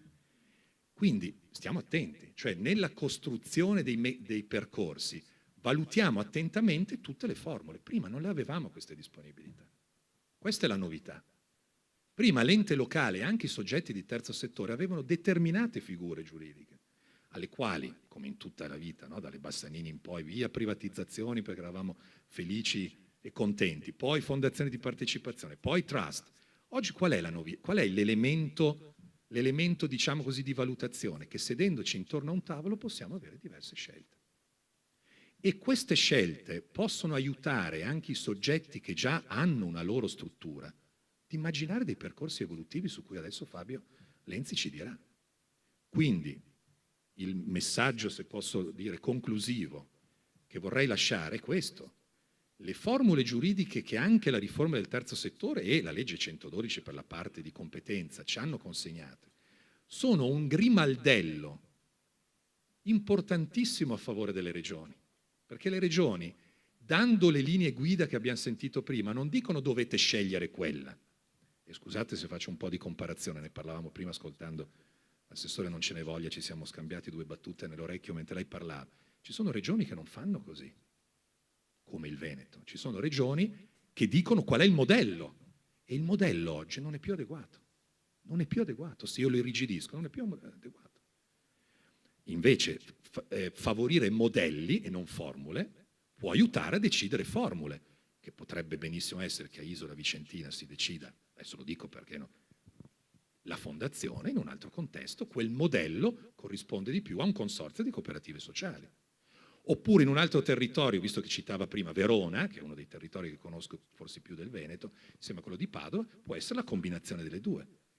Ma facendo così favoriamo non solo la costruzione e quindi la coprogrammazione, ma domani, quando la programmazione triennale a cui ancora l'assessore ha fatto riferimento prima finisce, noi non lasciamo cattedrali nel deserto. Questo è il punto, a mio avviso, qualificante di queste due riforme. È lasciata la libera responsabilità, certo, libera vuol dire che bisogna assumersi la responsabilità, di quali formule più adeguate utilizzare per realizzare i progetti che abbiamo in animo. Grazie della vostra attenzione. Spero di... Grazie, grazie veramente. Difficile sintetizzare tutto questo ragionamento.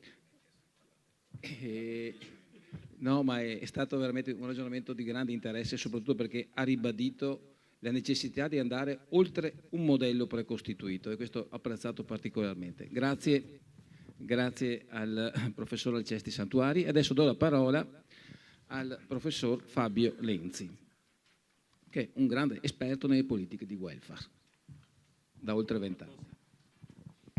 Posso usare questo? Sì, ringrazio per l'appellativo di professore, ma professore Santuari, io sono un umile e modesto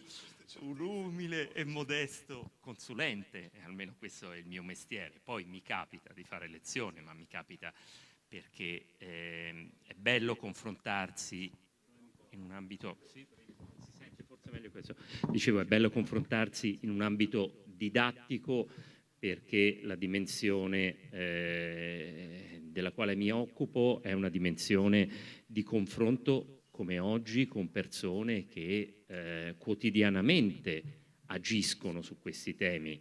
Non è la dimensione del soggetto, dicevo, non è la dimensione del giovane che si sta costruendo una formazione professionale per poi aspirare a entrare. E quindi oggi è un contesto che, anche per come l'avete arredato, intendo dire, non è quello della lezione, non siamo qui a fare una conferenza, spero anzi ci sia un tempo anche per confrontarci con voi, ecco, non solo per parlare fra noi che siamo di qua, da quello che non è, che è un palco ma che non è una cattedra. Dunque, cioè, se mi ha lanciato una serie di stimoli, io alcuni li riprenderò, altri sinceramente non c'è tempo. Però vorrei partire da quello che è il tema del fatto che il legislatore ha scelto di fare finalmente normative promozionali, e vorrei anche partire dal fatto che la legge 112, che è nata prima della riforma del terzo settore, pur dallo stesso legislatore, ha indubbiamente una serie di limitazioni che molto candidamente la Ileana Argentin ammette pubblicamente, che sono dettate dal fatto che o si accettavano certi limiti, oppure quella legge di svolta, quella pietra miliare, non sarebbe stata posta. Parto da queste limitazioni perché, se le leggiamo, e guardate, è abbastanza raro trovarsi anche in questo momento storico in convegni che hanno un titolo, dire leggiamo la legge del dopo di noi, leggiamo la 112 alla luce della riforma del terzo settore. Continuo ad avere inviti per convegni, leggiamo la 112 o come viene applicata, altri convegni, leggiamo la riforma del terzo settore.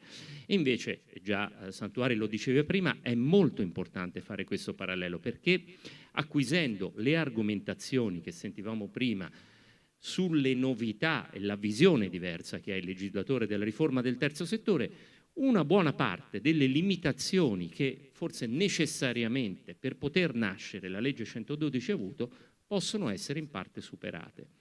Cerco di venire al tema, cioè al tema del dopo di noi. Allora, quali limitazioni evidenti ha la legge 112?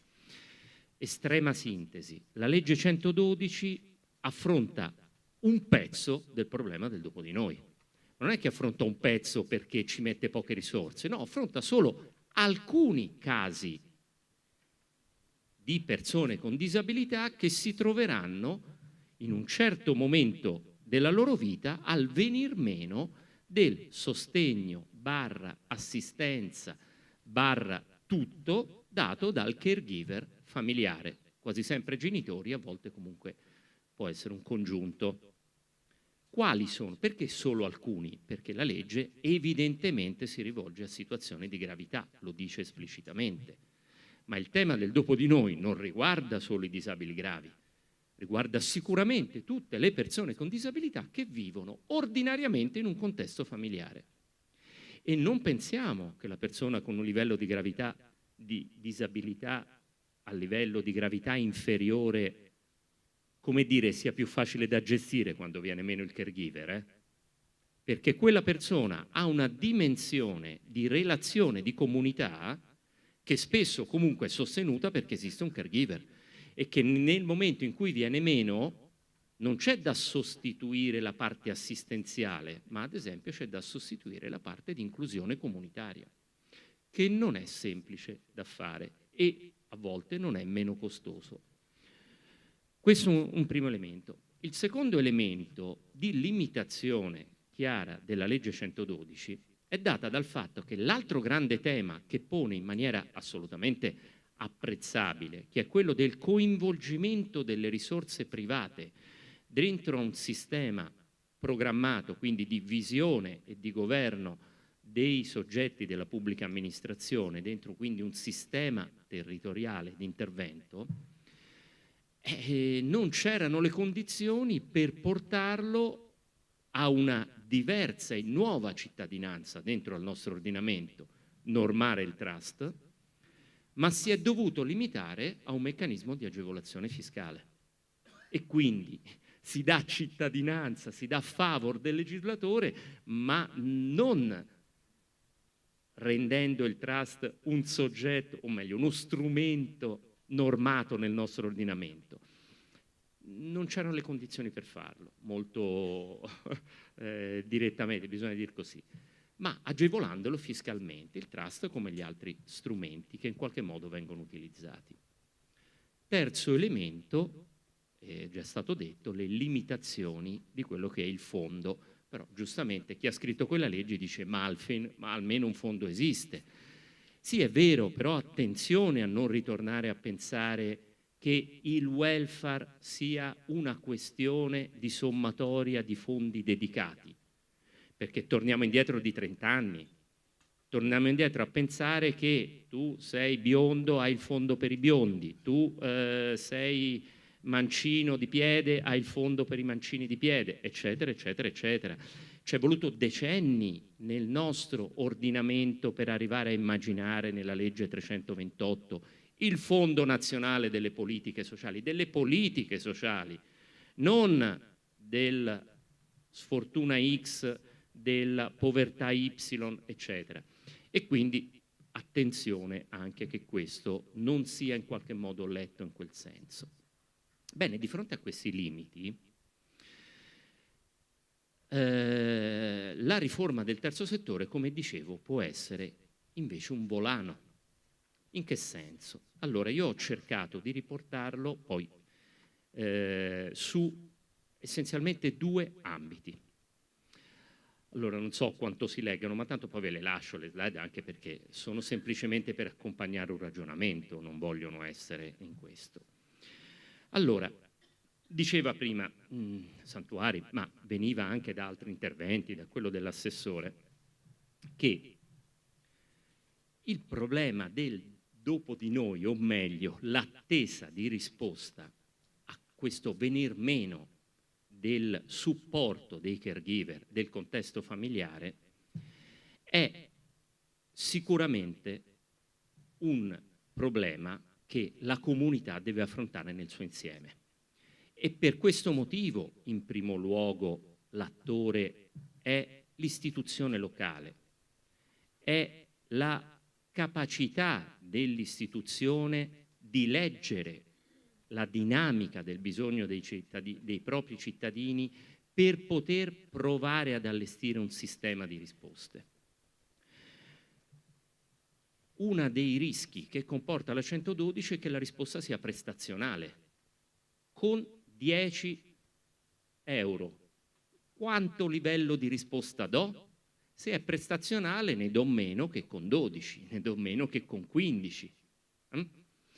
Posso contare quante case famiglia in più posso fare con i fondi della 112. Ecco, non credo che chi ha scritto la 112 immagini che i propri fondi servano per questo. Chi scrive la riforma del terzo settore, nel aprire alla flessibilità delle forme, nel cercare di superare certi irrigidimenti, qualche volta mitologici, che separavano il volontariato dall'associazionismo, da altre realtà della società civile, perché la riforma le vuole superare, è evidentissimo, e le vuole raggruppare in un concetto più ampio che è quello dell'ente del terzo settore, come diceva prima Santuari. Bene, in questi termini evidentemente il ruolo dell'istituzione come soggetto che governa non la programmazione, ma un processo partecipato di programmazione diventa l'elemento chiave.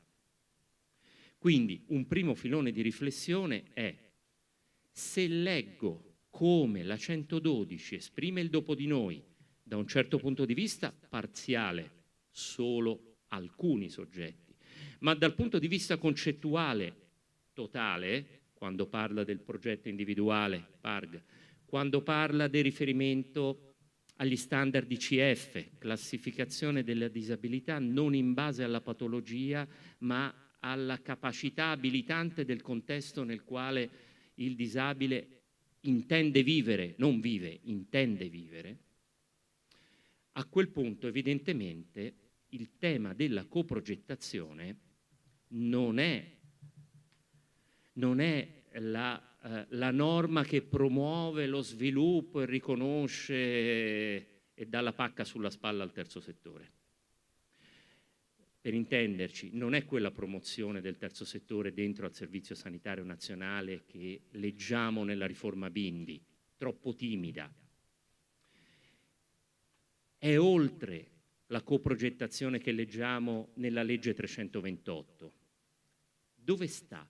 Sta in quelle dimensioni che ci rappresentava Santuari, che invece il legislatore della riforma del terzo settore esprime, fino ad arrivare a meccanismi che riconoscono la relazione fra pubblica amministrazione e, in maniera differenziata, gli enti del terzo settore, che non è semplicemente promozionale, ma sono corsie preferenziali, perché di fatto riconoscono al terzo settore una composizione degli obiettivi e una missione, semplifichiamola così, che la accomuna alle responsabilità e alla missione di governo della comunità che hanno le istituzioni, in particolare quelle locali.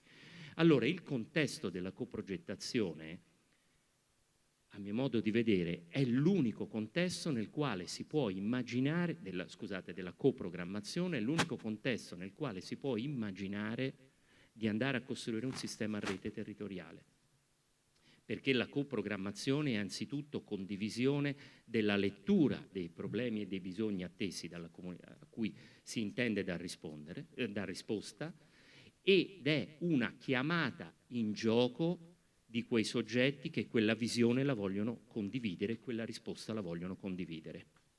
Per questo, guarda caso, il legislatore della riforma del terzo settore non chiama quei soggetti che poi mette in privilegio nei rapporti e che quindi immagina che possano anche essere direttamente convenzionati dalla pubblica amministrazione, saltando gli altri meccanismi che sappiamo essere forse anche più normati, forse più chiari, le gare d'appalto, ma chiama tutti gli enti del terzo settore, non chiama solo il volontariato e le associazioni di promozione sociale, con i quali dice la pubblica amministrazione può anche direttamente convenzionarsi, perché la gara d'appalto non è fatta per questi soggetti, diceva prima, perché non c'è una dimensione mercantile in questi soggetti, ma alla coprogrammazione chiama tutte le pubbliche amministrazioni e tutti gli enti del terzo settore, anche le imprese sociali, anche le cooperative sociali, anche le fondazioni, eccetera.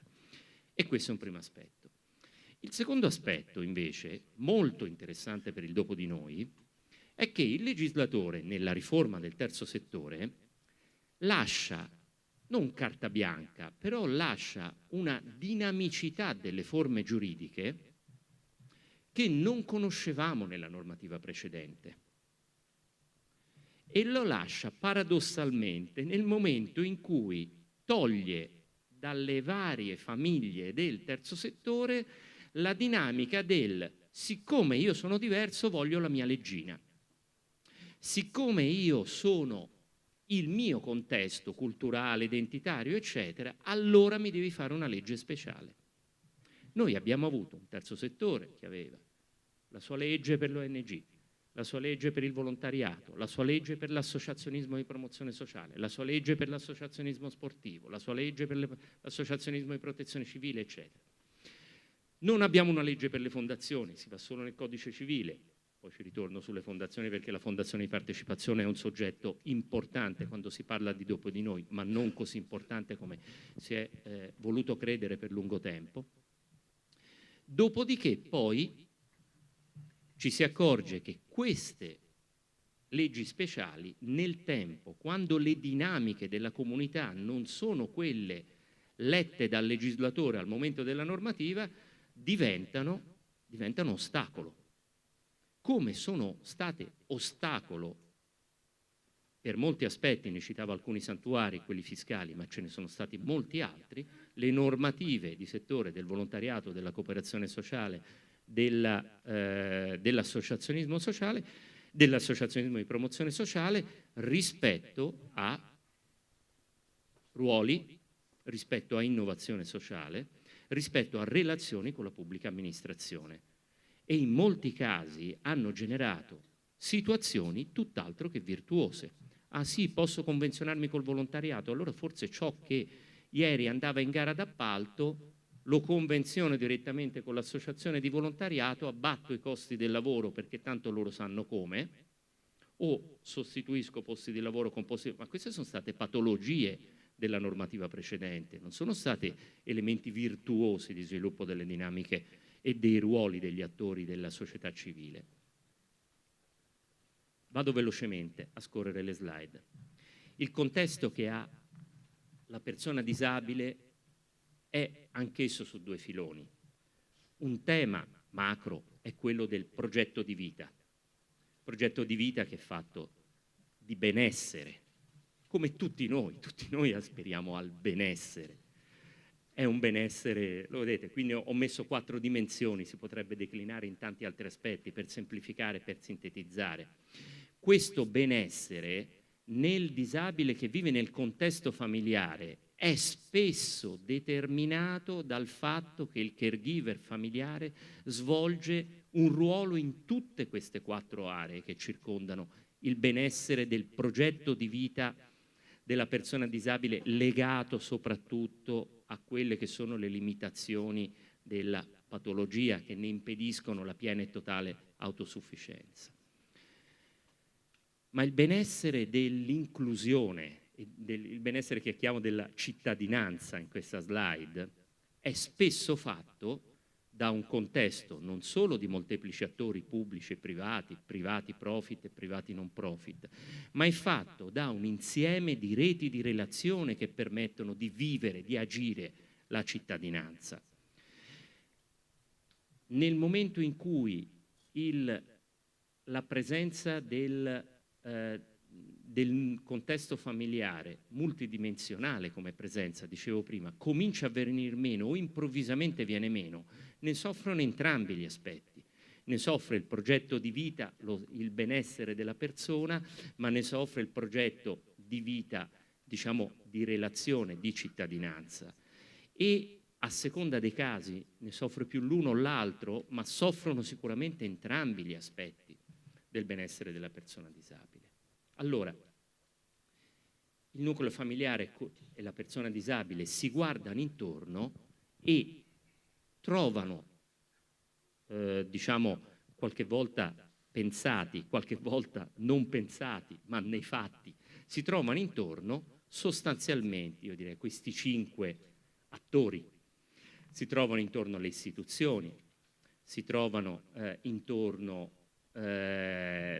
le organizzazioni di volontariato, si trovano intorno le associazioni di familiari di persone disabili, si trovano intorno le imprese sociali, poi ci ritorniamo, continuiamo a tenerle come concetto largo, si trovano intorno molto spesso, perché almeno per un decennio si è spinto sull'ipotesi che la soluzione vera fossero le fondazioni di partecipazione. Perché le fondazioni di partecipazione? Perché la fondazione è stabile, dura in eterno, quindi ti puoi fidare a lasciargli il patrimonio o quantomeno a conferire magari l'immobile dove tuo figlio potrebbe vivere nel momento in cui tu non ci sarai più ad assisterlo. Però è di partecipazione, quindi ai soci, diceva Santuari, quindi dentro c'entra tutta la comunità, c'entra il comune, c'entra l'azienda sanitaria, vi entra dentro l'associazionismo, vi partecipano le cooperative che poi erogano i servizi.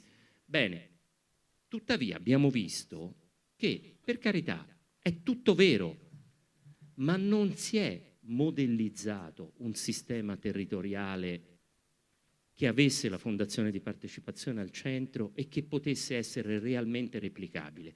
Ci sono grandi storie di successo, ma sono fortemente legate alla storia di quel territorio.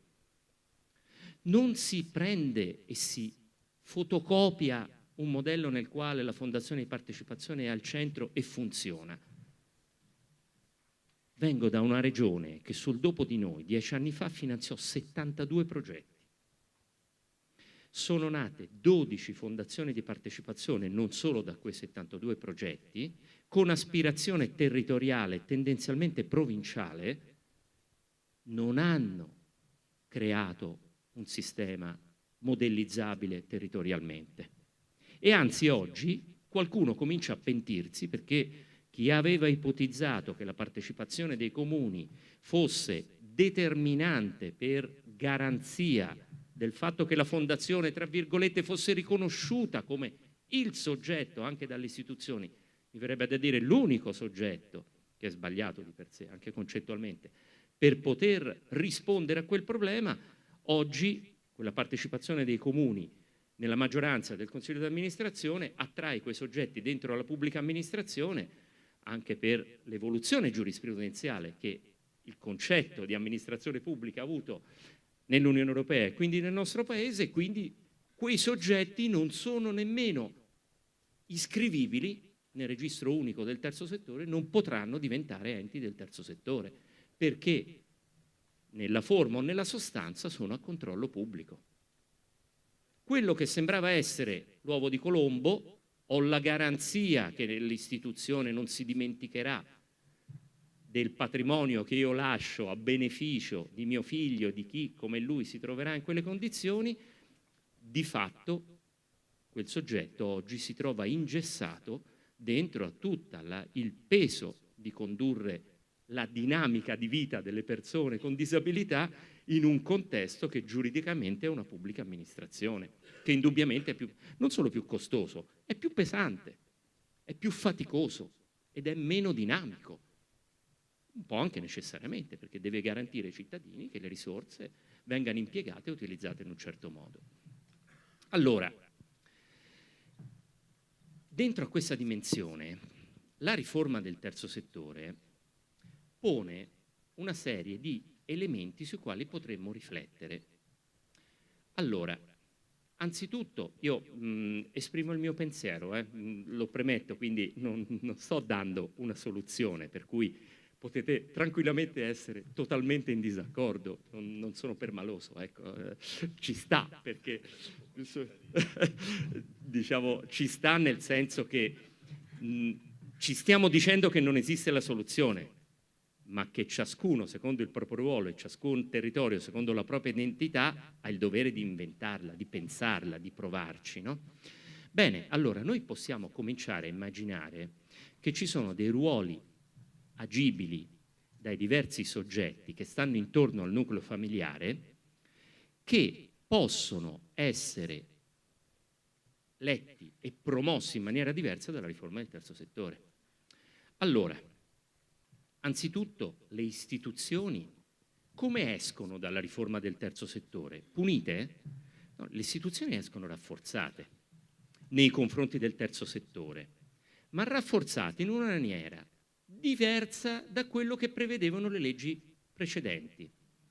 Noi abbiamo avuto una normativa, penso a quella sulla promozione sociale, quella sull'associazionismo, ma anche quella sulla cooperazione sociale, le 3 grandi norme speciali, che a fronte di un procedimento di riconoscimento ex ante, ti chiamo volontariato, ti chiamo cooperazione sociale, prima che tu cominci a lavorare, o poco prima o all'inizio, hanno sostanzialmente rinunciato a quello che diceva Santuari, a valutare se tu alla comunità servi, la valutazione di impatto. O meglio, fatemelo dire in maniera diversa, anche per quella che è la mia identità valoriale. Se servi la comunità, mettiamola così, perché la cooperazione sociale, non come il volontariato e come l'associazionismo e come tutto il terzo settore, ha una sua ragione originale di servizio alla comunità. E in questo, nell'identità anche dei vostri territori, c'è il credito di fiducia che va al terzo settore, che non è determinato da un accordo contrattuale come è con la pubblica amministrazione, senza ritornare a Rousseau, ma insomma accetto di limitare la mia libertà perché voglio che qualcuno governi l'interesse della comunità, la pubblica amministrazione. Nel caso del terzo settore non c'è quel patto, c'è un credito di fiducia che è tale fintanto che sono convinto che certi soggetti privati che agiscono a beneficio della comunità nella quale vivo rendano migliore la mia comunità. E questo vale per tutto il terzo settore. È per questo che dobbiamo avere un registro unico e non ciascuno il suo giardinetto, perché dobbiamo essere riconoscibili in questa missione originaria. Bene, le leggi speciali hanno fatto sì che la pubblica amministrazione fosse un controllore ex ante, dopodiché, ma io ho il bollino, io sono volontariato, dopodiché i registri del volontariato sono diventati lo scivolo per essere onlus, cioè per avere una qualifica fiscale. Dopodiché sono diventati lo scivolo per ottenere il denaro pubblico attraverso convenzione e non attraverso altri meccanismi di selezione più complessi, eccetera, eccetera, eccetera. Quindi sono diventati baluardi in difesa, non baluardi di promozione dell'innovazione sociale.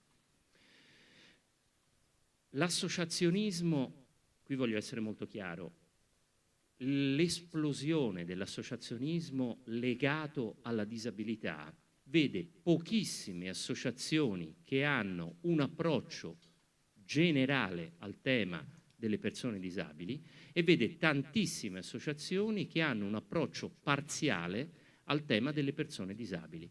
Quando queste associazioni sono composte da familiari, le storie personali si intrecciano con la missione dell'associazione, il che è umanamente comprensibilissimo, lo dico anche per esperienza personale, ma non può bastare nella costruzione di un sistema a rete territoriale che risponda ai bisogni della comunità.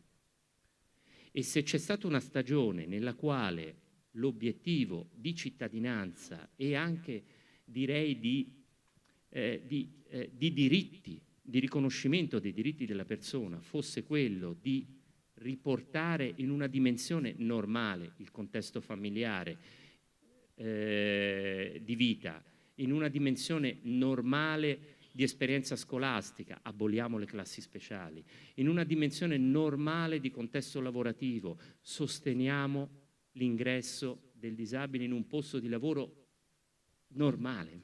Scusatemi se uso questo, ma lo uso per semplificare, non perché voglia banalizzare. Quindi dentro lavoriamo per l'inserimento lavorativo e non per costruire posti di lavoro assistenziali. Ecco, in queste dinamiche qui, oggi la dimensione a rete deve riconoscere la lettura complessiva dei bisogni delle persone che hanno autonomie più limitate e non la guerra dei capponi di Renzo, il mio è più grave del tuo, il mio viene prima di quelli dell'associazione X, perché si assiste a questo spesso. E vi assicuro che anche sui fondi del dopo di noi, in molte regioni, si assiste a questi bandi. Ma quanti ne assicuro a quella disabilità di quei fondi? Quanti ne assicuro a quell'altra disabilità? Vi posso dire come la penso io sul dopo di noi. È uno dei pochi ambiti nei servizi alla persona nei quali, se si elaborasse un serio modello previsionale dei bisogni a medio e lungo termine, si riuscirebbe a costruire meglio un sistema di risposta. Perché se la dimensione del dopo di noi, come c'è anche il rischio quando ci sono i fondi messi a bando, ovunque, mica dico Regione Veneto, ovunque sono dei fondi messi a bando, la risposta è prestazionale, non tireremo mai fuori il dopo di noi dalla dimensione emergenziale, che è quella dell'anziano genitore che casca, si rompe il femore, fino a venerdì assisteva il figlio disabile, la mamma, perché per certi versi in casa è la mamma, verso l'esterno a volte più il babbo, il padre, sono toscano, chiamo babbo, abbiate pazienza, dicevo, allora lunedì dove lo mettiamo il disabile? La dimensione emergenziale non sarà risolta mai se utilizziamo i fondi della 112 per decidere quanti posti in casa famiglia. Dico casa famiglia perché parla di strutture di 5+1, quindi stiamo parlando, anche lì il tema rischia di essere banalizzato, cioè 5+1 ho dei costi assistenziali che non usufruiscono di nessuna economia di scala, non garantiscono una qualità migliore. La piccola struttura non garantisce una qualità migliore mai, per definizione, su nessun aspetto, nemmeno su quello relazionale lo garantisce per definizione. E insomma, se fra voi ci sono operatori, sa che la capacità relazionale inclusiva è un esercizio costante, non viene automatico solo perché siamo in pochi, perché se siamo in pochi e non c'è feeling è la fine, è peggio di quando siamo in tanti, no? Vabbè, un piccolo condominio a volte è peggio di un grande condominio per relazioni di vicinato. Dicevo, ecco, quindi questi elementi, la mappatura del bisogno nel medio e nel lungo termine, di quello che sarà il bisogno del dopo di noi, è un elemento che si vede fare pochissimo, ma mi viene a dire è la condicio sine qua non per avere la capacità di rispondere nel periodo. Mi auguro che fra i progetti di territorio, anche qui Regione Veneto, io ne vedo rarissimi, stiamo facendo un po' un'esperienza insieme in provincia di Trento da questo punto di vista, sottolineandolo, la dimensione di mappatura ragionata permette di intervenire nel durante noi in previsione vera del dopo di noi. Perché il caregiver familiare anziano, se io lo sostengo perché so che per età o per patologia che ha già in corso, come dire, ha benzina nel serbatoio per il medio termine e non oltre, io forse quel medio termine lo allungo un po'. Se invece dico, meno male, la mamma ha solo 70 anni, quindi aspettativa di vita, altri 5 anni me li regge a fare il caregiver, del figlio me ne occupo quando avrò messo la mamma in casa di riposo, in RSA, a quel punto io ho sempre una dimensione emergenziale. E allora saranno da contare i posti letto, non c'è altra strada, bisognerà contare quanti posti letto abbiamo a disposizione. In questa stellina qui, il durante noi trova un attore naturale che può aiutare, come dire, a mantenere, a consumare meno il caregiver, che è il volontariato. Perché il volontariato, e la riforma del terzo settore ce lo dice, ha il lavoro prevalente dei volontari. E il contesto familiare, con il caregiver anziano, non ha una prevalenza assistenziale, ha una prevalenza di supporto che può essere anche non professionale. Io lo so che poi c'è la madre o il padre che fanno anche le iniezioni e quelle bisognerà avere un infermiere quando vengono meno, ma è un pezzettino di quello che avviene nella giornata del disabile che vive nel contesto familiare. Guardate, il bello che ci offre oggi il legislatore, io vengo da una terra dove il volontariato fa più impresa sociale come addetti e come fatturato e come storia di quanto ne abbia fatta la cooperazione sociale. quindi so che il volontariato fa anche servizi strutturati e complessi.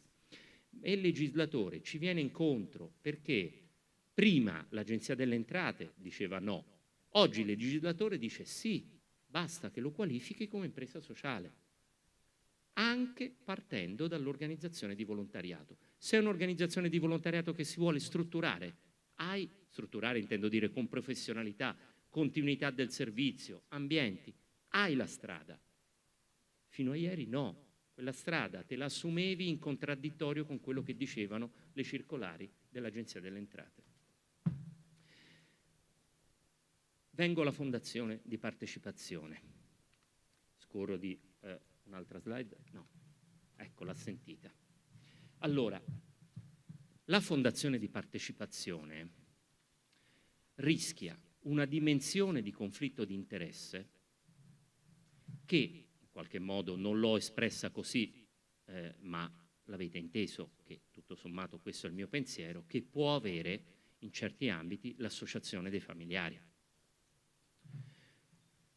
Perché entra in un conflitto di interesse? Perché nel lungo periodo, se la fondazione di partecipazione comunque produce servizi, e quindi non è solo un collettore di risorse private, ma produce servizi, evidentemente dovrà comunque preoccuparsi della continuità nel tempo di quei servizi.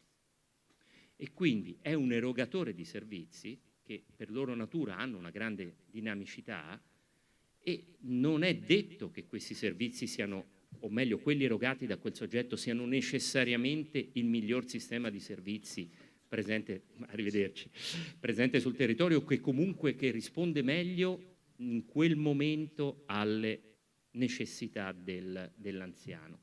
E non è nemmeno detto che il fatto che sia partecipata garantisce che la fondazione modifichi certe sue dinamiche organizzative ed operative, perché comunque la fondazione non è amministrata dai soci, anche la fondazione di partecipazione è amministrata dal consiglio d'amministrazione, deciso nella sua governance dallo statuto, non dai soci. Non è un'associazione la fondazione di partecipazione dove modifichiamo la missione, modifichiamo con una votazione democratica a maggioranza. La fondazione di partecipazione è una fondazione, quindi è un patrimonio da gestire. Allora, in un contesto territoriale, il mio pensiero nella costruzione di un modello partecipato di risposta, quindi plurale, sia che il ruolo della fondazione di partecipazione, come è naturale che sia quello di una fondazione, sia quello comunque di essere un soggetto garante rispetto a una gestione patrimoniale attenta, intelligente ed efficace, che possa anche realizzare servizi. Certamente oggi il legislatore questo lo immagina dentro a una cornice più di impresa sociale. Sapete che nel registro unico del terzo settore non c'è una categoria fondazioni, né fondazioni tradizionali né fondazioni di partecipazione. C'è la categoria degli enti filantropici, che sono fondazioni erogative o associazioni che raccolgono i soldi per darli ad altri.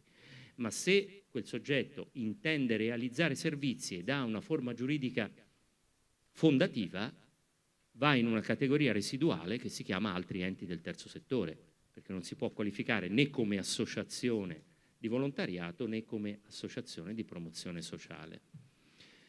Se realizza i servizi, oggi realizzarli nella qualifica di impresa sociale, e questo forse sarà anche una riflessione che avete qui in questa casa così bella e così ampia, è non la strada, è una delle opzioni che il legislatore lascia possibile, che può essere interessante, perché nel favor che il legislatore della riforma del terzo settore ha espresso, sapete bene che l'impresa sociale è completamente detassata nel momento in cui produce utile ed è agevolata fiscalmente nella sua fase di start-up per i primi 3 anni in maniera significativa rispetto a coloro che ne vanno a costituire i conferimenti del fondo del capitale sociale, chiamiamolo così, e può non avere una forma societaria, quindi può avere tranquillamente anche una forma di fondazione. Detto questo, la fondazione, se si realizza come impresa sociale, eccetera, entra in quell'ambito di capacità di produzione, io qui ve le ho poi rappresentate con una slide per ciascuno degli attori che ho citato, e vado a quella delle imprese sociali, che volutamente ho chiamato imprese sociali perché oggi il legislatore chiama impresa sociale di diritto anche la cooperativa sociale, quindi non me ne vogliono le cooperative sociali perché non le ho citate, ma stanno pienamente dentro al concetto di impresa sociale, o meglio al concetto, alla fattispecie normativa, perché non è un concetto, ormai è una qualifica normativa, mentre prima non era così e non aveva nemmeno senso che fosse. Dicevo, oggi l'impresa sociale evidentemente è particolarmente interessante, ma è il luogo, se pensiamo ad un sistema di intervento sul dopo di noi, dove si sviluppa competenza e professionalità, dove la risposta è quella della capacità di crescere nelle competenze, nell'eccellenza delle competenze. La risposta a una magma di bisogni così diverso perché così personalizzato e non standardizzato come è quello che ci pone davanti il tema del dopo di noi, richiede l'eccellenza delle competenze, non richiede di nuovo la dimensione prestazionale del quante ore domiciliari viene l'OS, quante ore viene l'infermiere, quante ore devo mettere nel monteore complessivo mensile, settimanale, anno della casa famiglia piuttosto che della comunità protetta, piuttosto che del centro diurno. Ma pone un tema di risposta rispetto alle autonomie della persona e quindi riconduce in fondo non alla capacità tecnica, ma all'efficacia del contesto che creo intorno alla persona disabile per permettergli la realizzazione del progetto di vita. In questo, e concludo perché sono stato forse più lungo anche di Alceste, però i temi richiederebbero veramente anche più occasioni per approfondirli uno per uno, in questo quadro e ritorno alle associazioni dei familiari, le associazioni dei familiari vengono liberate e indirizzate verso una dimensione di ruolo nella comunità che ancora deve essere, diciamo, presidiato e agito. Lo potremmo semplificare, è un ruolo di advocacy, ma oggi non è l'advocacy di 10 o 20 anni fa. Oggi è l'advocacy dell'effettività del contesto della comunità che favorisca la cittadinanza e il progetto di vita della persona disabile. Oggi il problema non è avere gli spazi in terra descritti nel parcheggio per il disabile, oggi il problema è fare sì che non ci parcheggi qualcuno che non ha il diritto. E non è un problema di quante volte il vigile urbano passa davanti a quel parcheggio per far la multa. È il problema di avere la sensibilità civica di non parcheggiarci. C'è un'area di advocacy del diritto quotidiano della persona disabile a far parte della comunità che è enorme da agire. Finalmente nella mia regione siamo riusciti, ANCI, Regione Toscana, Ordine degli Architetti, Ordine degli Ingegneri, a promuovere un percorso molto articolato di incontri con l'obiettivo, il target era quello della progettazione, ma il titolo era accessibilità. L'accessibilità degli spazi e dei luoghi per la persona disabile è il vero tema di advocacy oggi. Non è quello di far cambiare le leggi, è quello di fare sì che i PEBA esistano e siano praticati. PEBA sono i piani comunali per la rimozione delle barriere architettoniche, ma siano agiti. Non mi basta che tu mi tolga lo scalino se poi io entro in un luogo che ha altre inaccessibilità. Non mi basta che tu mi scriva che ho diritto a questo, quando poi il mio diritto per essere agito deve essere sancito da una sentenza di un tribunale, che riconosce che ho diritto. Sì, ma quel diritto i diritti di accessibilità alla comunità del disabile non sono restituibili da una sentenza che arriva qualche tempo dopo. Non sono cose che si risarciscono, sono pezzi di vita che si perdono. Il dopo di noi rischia di essere una risposta risarcitoria alla scomparsa della capacità assistenziale dei familiari. Se non si esce dalla dimensione emergenziale, il dopo di noi probabilmente sarà questo. Ci vuole un po' di fantasia, ci vuole coraggio, lo diceva prima, il coraggio anche di assumere le scelte, però abbiamo delle leggi oggi che, se le leggiamo come il legislatore le ha pensate ma non sempre ha potuto scriverle, però l'interpretazione si fa anche sulla ratio del legislatore, non solo su quello che ha scritto, ci danno molte più opportunità. Credo che sia il momento di provare a metterle in gioco.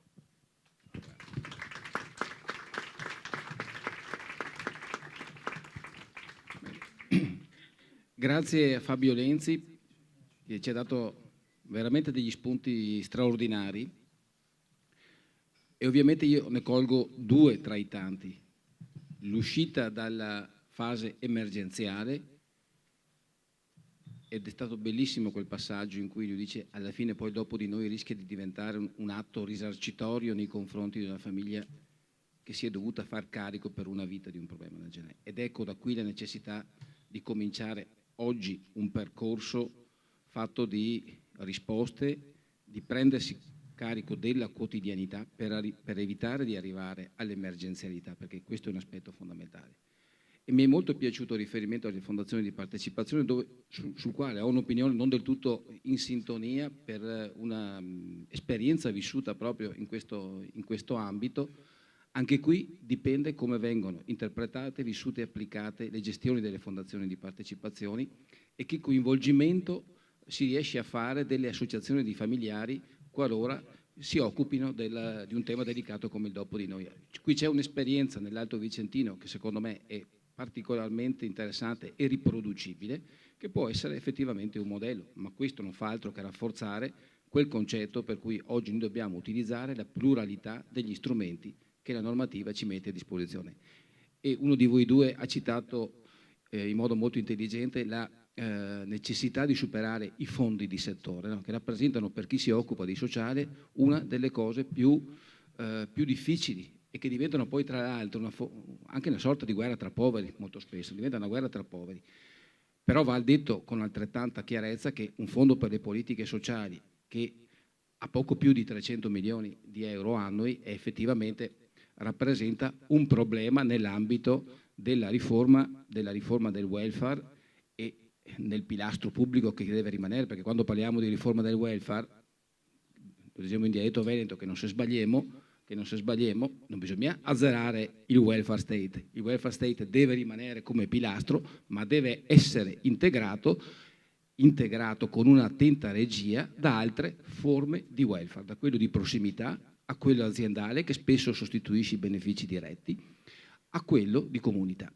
Quindi queste tre forme non devono sostituire il pilastro del welfare pubblico, ma devono integrarlo ed arricchirlo sostanzialmente. Ed è quello di cui dovremmo parlare più tardi.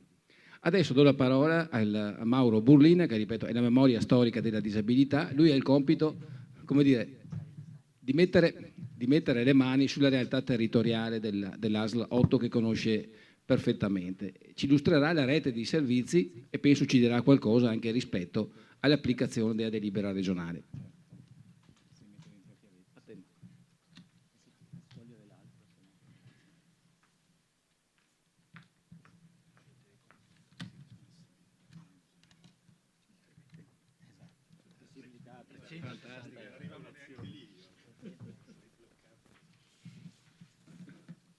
E non ho neanche mal di schiena, non ho mal di schiena.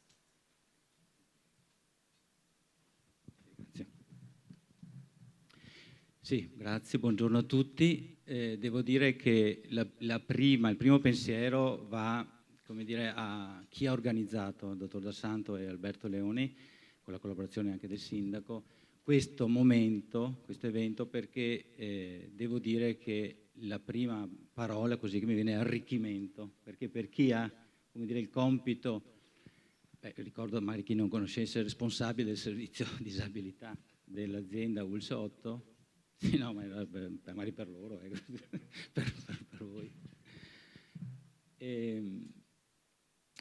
Il compito di avviare questo percorso, che è un percorso come è già stato detto, quindi alcune cose, scusate se le ripeto, però effettivamente sono delle sottolineature importanti, un percorso culturale, un percorso progettuale, un percorso, come dire, di pensiero, insomma si possono mettere in moto molte cose e io rivedendo il titolo poi mi ero dimenticato che c'erano dentro le parole opportunità e sfida, ma io nel mio intervento proprio ho parlato di cosa significa, insomma, affrontare il tema del dopo di noi come un'opportunità e sfida a più livelli. Io cercherò un po' di condividere con voi perché lo interpreto così, però ecco, è chiaro che alla luce della riforma del terzo settore, questo concetto della mobilità degli strumenti giuridici a disposizione, io credo che siccome se ne sono sentiti un po' di tante cose in questo periodo di attesa, credo che questi interventi ci aiutino veramente a capire, insomma, meglio la cornice entro la quale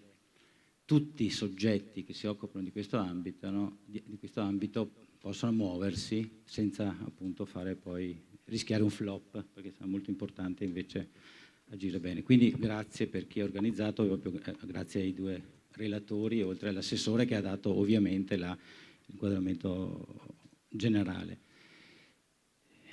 Questo qua devo farlo così? No, come? Questo. Ah, ecco.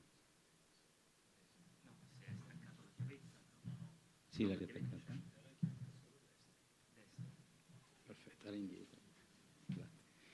Questo è un titolo abbastanza, no, che c'era nel convegno, ma insomma io mi staccherò un pochettino. Allora, è un percorso un po' così, non è così preordinato, voglio insomma condividere alcuni aspetti, tra cui anche trasmettere alcuni passaggi, alcuni contenuti della ultima delibera 154, di cui parlava l'assessore. Sappiamo benissimo che seguiranno altri incontri anche più tecnici, dove cioè parleremo effettivamente poi delle procedure, anche se qui ne accennerò, ma ne accennerò nella misura in cui appunto sono collegate un po' alla filosofia di fondo e quello che è stato detto stamattina.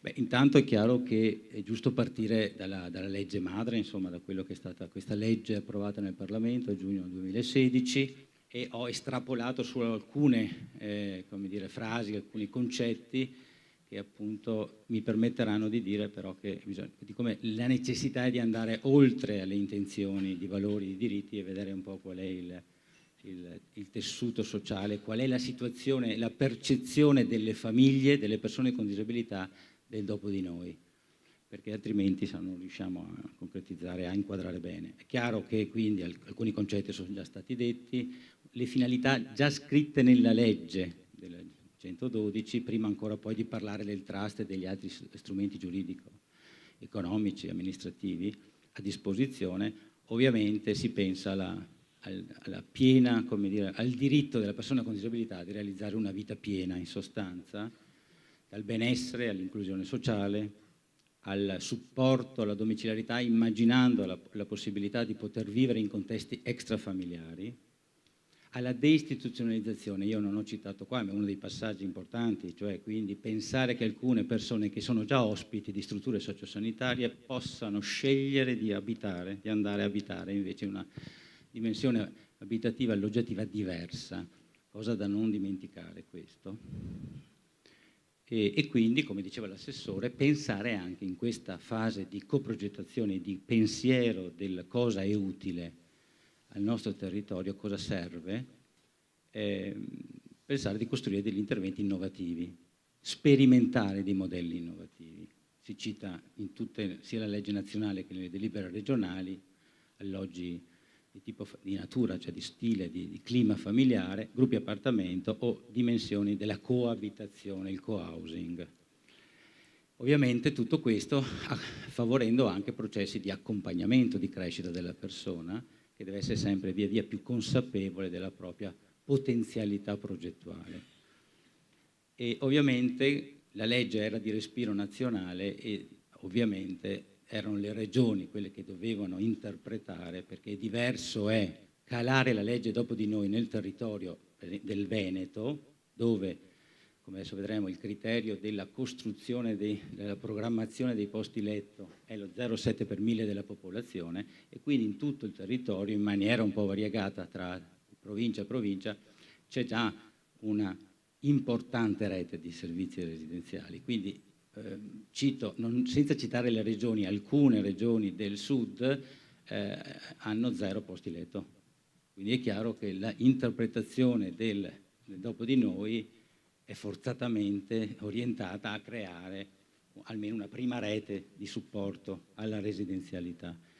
Quindi partirei da qui, sarò breve, una fotografia, parlare del dopo di noi, e dopo noi faremo concettualmente un passaggio che non è proprio il dopo di noi questo di cui stiamo parlando, secondo me, ma è che appunto il nostro contesto è già costruito così, tanto per capire cosa ha fatto la Regione nelle delibere che poi citiamo, di adeguamento della legge al nostro servizio, al nostro territorio. Il nostro territorio ha una rete di servizi della residenzialità che più o meno, adesso, tra l'altro come programmazione supera addirittura i 344, ma sono dettagli tecnici perché sono nati alcuni progetti a valenza provinciale e quindi insistono nel nostro territorio, e quindi noi ne abbiamo anche di più di questi posti letto. Ma questo è lo 0,7 per 1000 che unisce le due ex ULS, distretto est e distretto ovest, 6 e 5, e quindi è una rete di unità d'offerta importante, sono quasi tutti occupati, ce ne sono ancora alcuni liberi, però sono strutture sociosanitarie,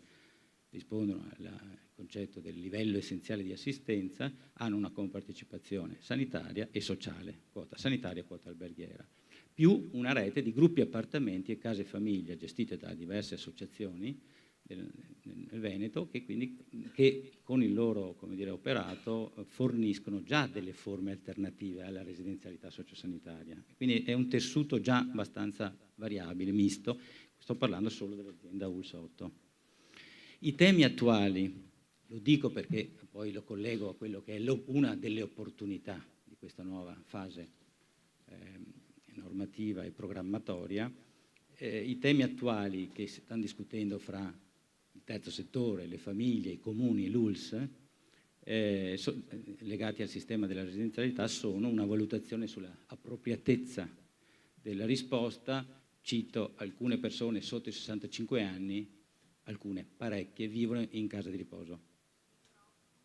Sì, scusi, vivono in casa di riposo, persone che non hanno compiuto 65 anni di età per problemi relazionali, assistenziali, sanitari, sono, come dire, arrivati alle case di riposo. È appropriato che vivano lì? Ma questa è una domanda, ovviamente alcune sì, alcune no. E i temi aperti sono la qualità di vita offerta da queste unità d'offerta sociosanitarie, da queste comunità alloggio, RSA, non le ho citate prima, comunità residenziali, sono le unità d'offerta previste dalla famosa 22 di cui sopra abbiamo accennato. C'è i temi della disponibilità di posti letto in prospettiva futura e il tema della sostenibilità economica. Apprezzavo molto quello che diceva il professor Lenzi prima, noi ci siamo sicuramente un po' agli inizi, però nell'ambito appunto di un gruppo in seno al tavolo della disabilità di questo territorio è partito un sottogruppo in rappresentanza dei soggetti che compongono il tavolo, che sono i soliti, comprese le famiglie, in cui stiamo, come dire, valutando in prospettiva fra come dire, una dimensione di naturale, come dire, fra i decessi delle persone da qui ai 10 anni e le entrate, o comunque la presentazione per la presa in carico, e questi numeri sono importantissimi e ti aprono tanto per essere chiari, in prospettiva dei prossimi 5-10 anni, non vi dirò numeri concreti in questo momento, ma se lo rapportiamo alla programmazione dei posti letto, ovviamente noi fra 1 anno e mezzo i posti letto li abbiamo finiti. E non possiamo certo pensare, ma tanto moriranno. No, non siamo case di riposo, con tutto il rispetto. No, nel senso che un'età diversa.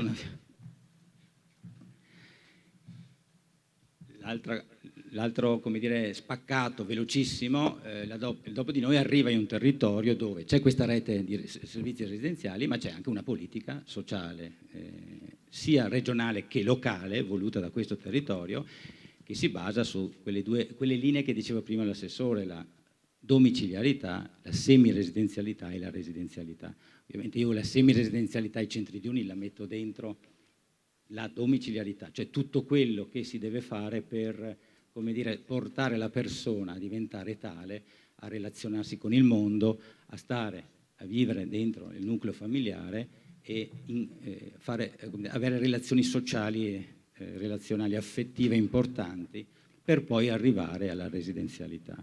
E quindi è chiaro che possiamo dire da 40 anni, per merito delle prime associazioni di famiglie, delle cooperative sociali, delle associazioni, delle fondazioni in questo territorio, è anni che ci siamo impegnati in questo lavoro di accompagnamento della crescita della persona con disabilità, delle volte senza esserne consapevoli che era un lavoro fondamentale, perché si pensava, insomma, anni 80, anni 70, 80, centri diurni 9-16, tenetelo là, è già un grandissimo lavoro, no? Invece abbiamo scoperto che il lavoro è molto più qualificato, è molto più importante e che c'è molto utile rispetto a quello che sta succedendo.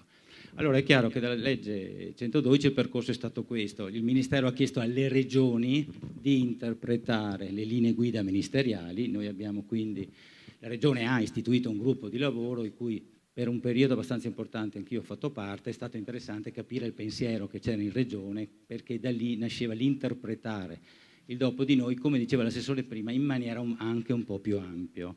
E questo è un tentativo che è stato fatto, poi vedremo nel tempo se è un tentativo che è riuscito.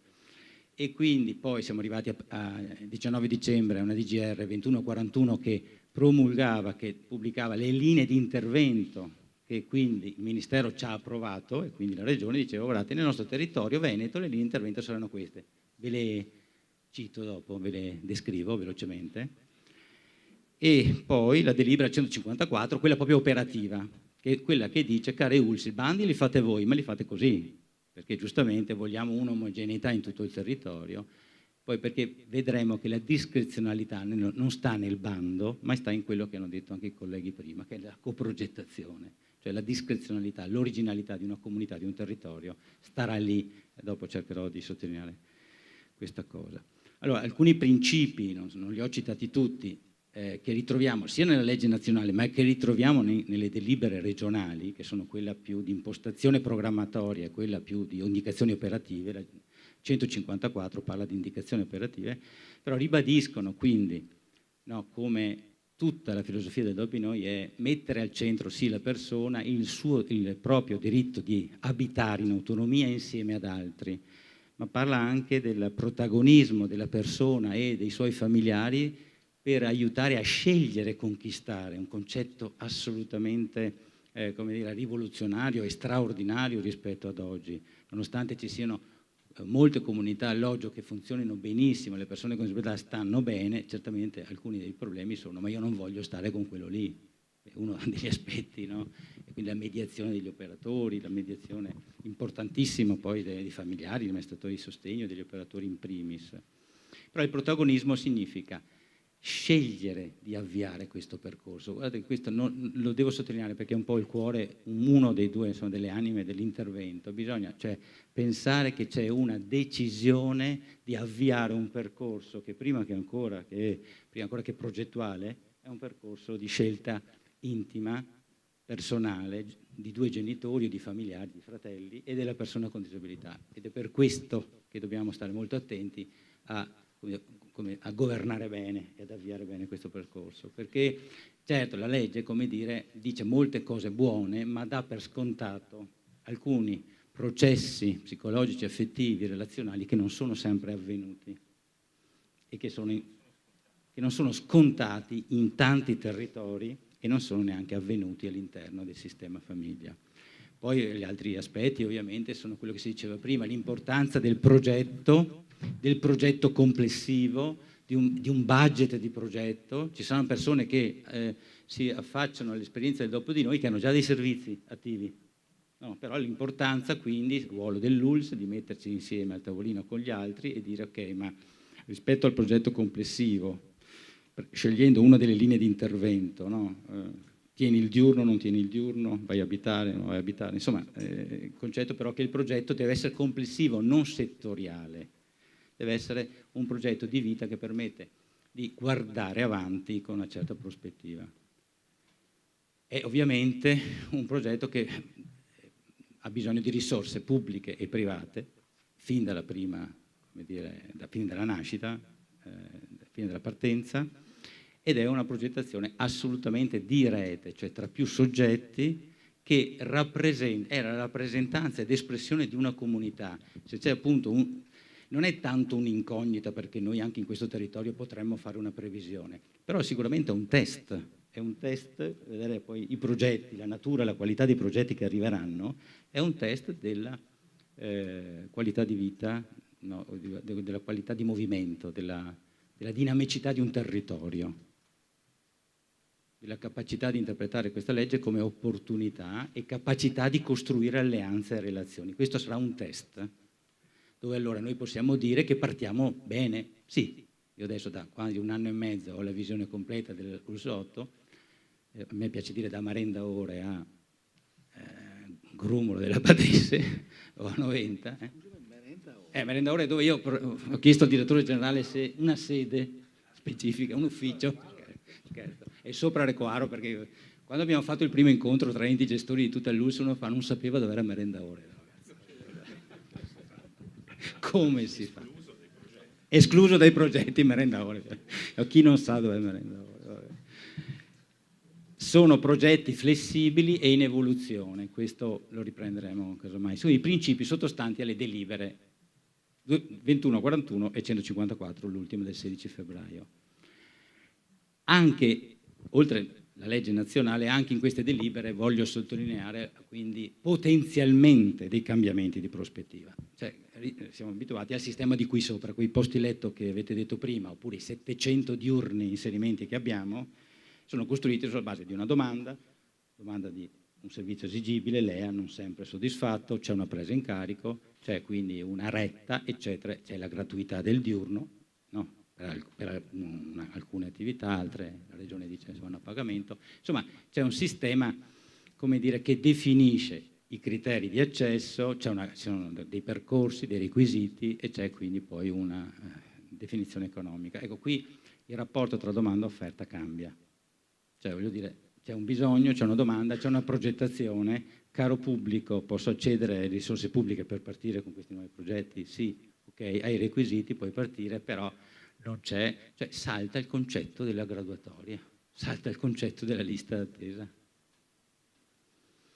Il ruolo del protagonismo delle persone coinvolte è sicuramente un accento che, sebbene a parole abbiamo sempre detto, qui diventa più, come dire, più cogente, diventa più pregnante.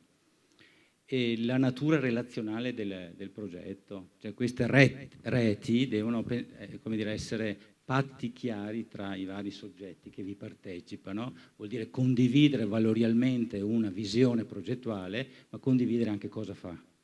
Chi fa che cosa vuol dire allearsi, vuol dire all'interno del gruppo delle famiglie, tra enti gestori, tra soggetti del terzo settore, con le organizzazioni del volontariato e patti chiari ovviamente con poi l'ente pubblico. È un cambiamento sicuramente dell'equilibrio presente oggi dell'utilizzo delle risorse. Chiaro che è evidente che la spinta che vuole la Regione è quello di dire, cioè, risorse della persona con disabilità, della sua famiglia, di altri soggetti terzi, anche for profit, no? Risorse che possono essere messe in campo.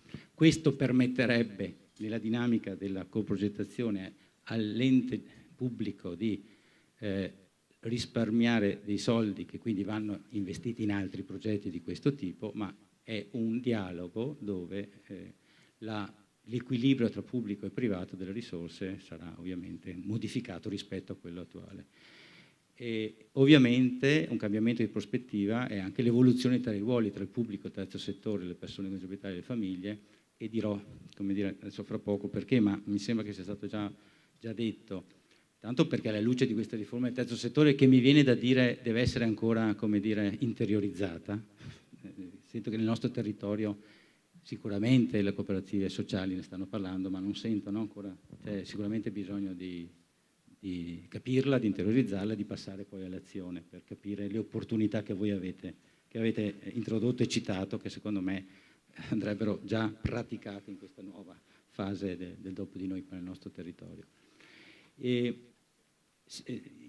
Magari ne parlo dopo sulle opportunità, però sicuramente in termini di cambiamento di prospettiva, quindi lascio come titolo, intanto poi lo riapprofondisco, è chiaro che si avvia, si avalla e si comunque promuove un nuovo sistema di rapporti in questa fase di interpretazione del dopo di noi tra tutti i soggetti che hanno a che fare col mondo della disabilità, mettendo questa parola però che non prendo dal trasto, ma prendo dalla realtà quotidiana, che si deve basare su una serie di patti fiduciari all'interno della stessa categoria di soggetti e tra i soggetti, e tra questi soggetti tra l'altro gli enti locali. E cercherò di interpretare, di descrivere meglio questa cosa, che credo che si tratta di pensare, di accomunare, partendo da bisogni comuni, pensare di solidarizzare, pensare di lavorare con chi ci si fida.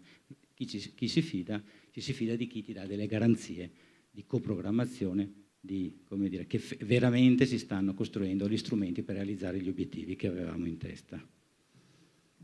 Le linee di intervento che poi allora la regione nostra ha passato a tutte le ULSS, io le divido in due grandi categorie. Le azioni A e B e D sono quelle proprio legate alla vera, al dire andiamo a provare a vivere in autonomia, in gruppi appartamento, in co-housing, in appartamenti di civile abitazione che non hanno bisogno dell'accreditamento, quello che si diceva prima, fuori dai LEA.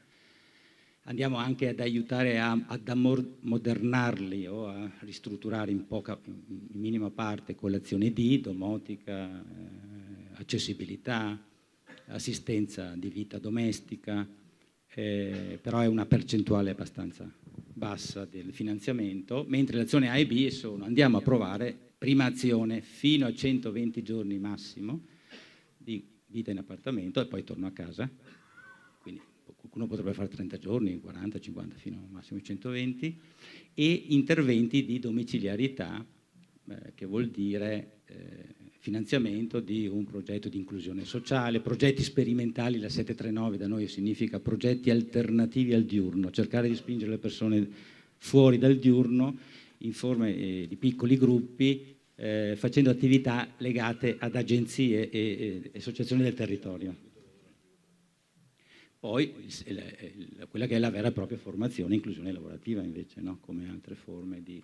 Durante il giorno non puoi stare in appartamento senza fare niente, ci deve essere una progettualità diurna, costruita bene a tavolino, se c'è già bene, se no la si modifica, e poi questa sperimentazione del gruppo appartamento, vuoi come prova, vuoi come forma definitiva, l'azione B, 365 giorni all'anno, cioè come scelta definitiva di andare a vivere con un gruppetto di persone che fra le famiglie, la UMD dell'ULSS e l'ente gestore si cercherà di capire se c'è compatibilità. Non mancheranno le prove, non mancheranno i cambiamenti poi di progetto. L'ultima azione è quella di un segnale, dire se però queste unità abitative innovative possono servire anche a, al di là della rete delle strutture sociosanitarie e comunità alloggio, fornire dei supporti per delle emergenze alla famiglia, per le accoglienze temporanee, utilizzate anche lì, un 5% del finanziamento sarà per questo. Allora, una piccola parentesi però di quello che dicevo prima, cioè pensare di accompagnare un percorso come dire, che favorisce la realizzazione del diritto dell'abitare significa non dare per scontato alcuni passaggi che sono in atto in questo periodo, cioè in questo periodo da una vita, ma anche in questa fase storica, sono in atto nel territorio. Gli enti gestori, gli operatori, le famiglie hanno un ruolo fondamentale, si stanno confrontando proprio su questo, cioè su quello che io poi chiamerei il durante noi, no? Non è che lo chiamo io, faccio io una sottolineatura che quello che sta già avvenendo è un durante noi. E mi ero dimenticato prima di dirvi che tra le cose che già si fanno nel nostro territorio per sempre, forse non so se qualcuno non era sfuggito, i progetti di vita indipendente, che poi vedremo perché la delibera dice chi fa vita indipendente non può fare il dopo di noi. È stata sempre una legge del Ministero, del Ministero del Lavoro e delle Politiche Sociali, finanziamento specifico. La fortuna dell'ex ULSS 6 è stata che siamo state 4 anni fa il primo soggetto di sperimentazione nel Veneto, adesso è aperta a tutti, e quindi questo ha permesso di fare in forma embrionale già un'esperienza di questo tipo, cioè accompagnare le persone a uscire di casa, fino a che alcune persone che non avevano mai lasciato il proprio genitore nei primi 25 anni di vita sono riuscite, con forme di autismo importante, sono riuscite a fare una notte fuori casa, e adesso qualcuno di questi fa una settimana, no? Quindi c'è già in questo territorio una sperimentazione, un sentir parlare di queste cose. Non riguarda tantissime famiglie, ma riguarda un nucleo, un bacino d'utenza sicuramente significativo, che quindi era per dire che c'è già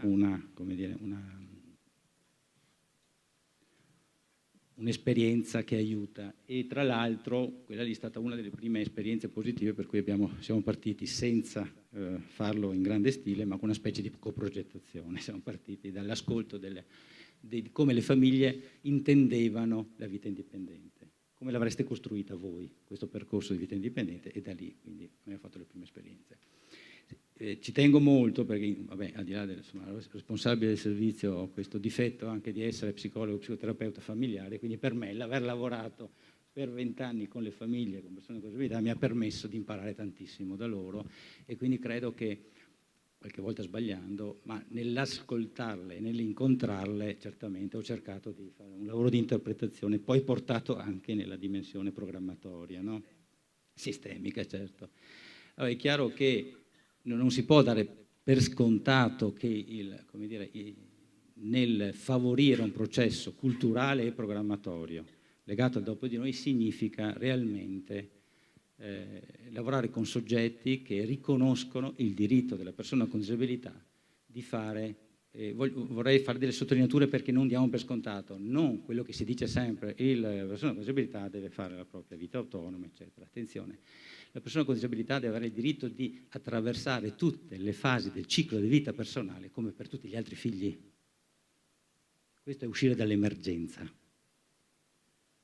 Vuol dire quindi sapere che tutto il lavoro di inclusione sociale nei centri diurni che è stato fatto non è stato fatto un lavoro solo per il benessere psicofisico della persona, è stato fatto un lavoro di costruzione, di riconoscimento dell'identità attraverso il lavoro, attraverso i progetti sperimentali, i laboratori dei centri diurni, è riconoscere l'identità fatto di azioni, di scelte, di essere capaci di fare qualcosa, e che ha portato ovviamente a poter fare esperienze fuori di famiglia. L'identità di ciascuno di noi che siamo qui dentro si costruisce in questa dinamica fra appartenenza e individuazione. Io devo appartenere ad una famiglia, a un sistema familiare che mi ha voluto bene, ma devo distaccarmi per capire chi sono e per capire qual è la mia identità.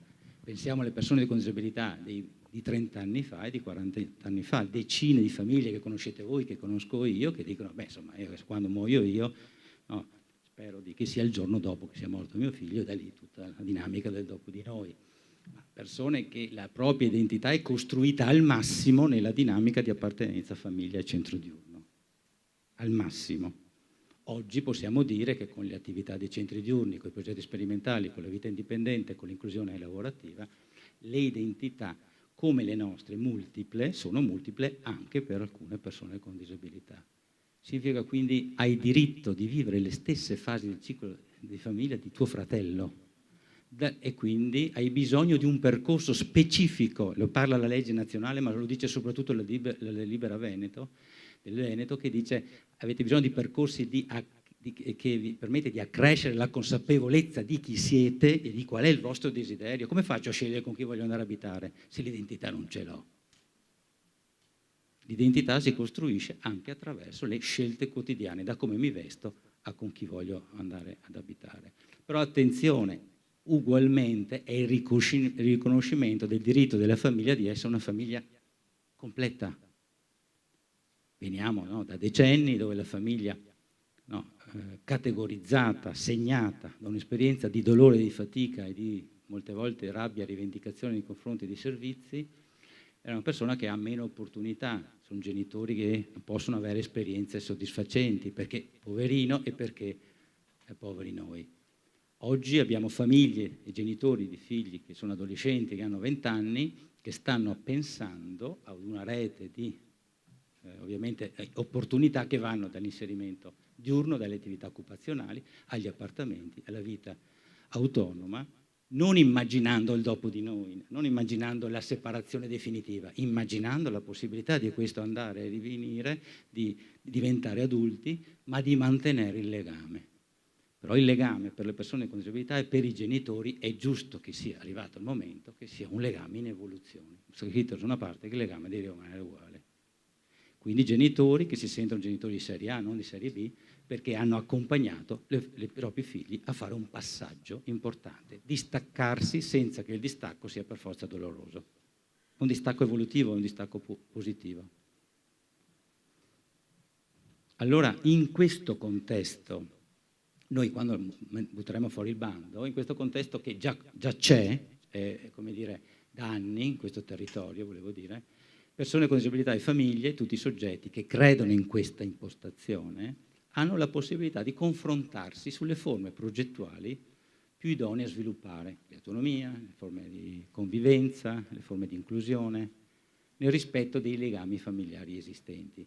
Qui voglio fare questa sottolineatura, noi ci troveremo di fronte a famiglie che non faranno domanda, a qualcuno che ci pensa, a qualcuno che, ma no, i miei non hanno fatto neanche vita indipendente, cosa volete che faccia il dopo di noi? Però c'è l'azione C di potenziamento dell'inclusione relazionale, sociale, e un'impostazione importante delle delibere regionali quindi sono che i percorsi A, B, C, D, E, a parte insomma il D, permettono a tutti di potersi sperimentare a partire da diversi livelli di autonomia e da livelli diversi di maturità del legame. Noi come ULSS abbiamo questo compito di non spingere famiglie che non sono pronte, di non spingere persone che non sono pronte, o di favorire quelle che pensiamo siano pronte, ma che per la maturità del legame il distacco non può avvenire.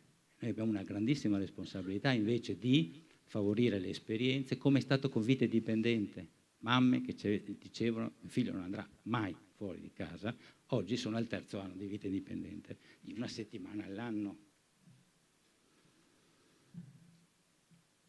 È chiaro che questo tipo di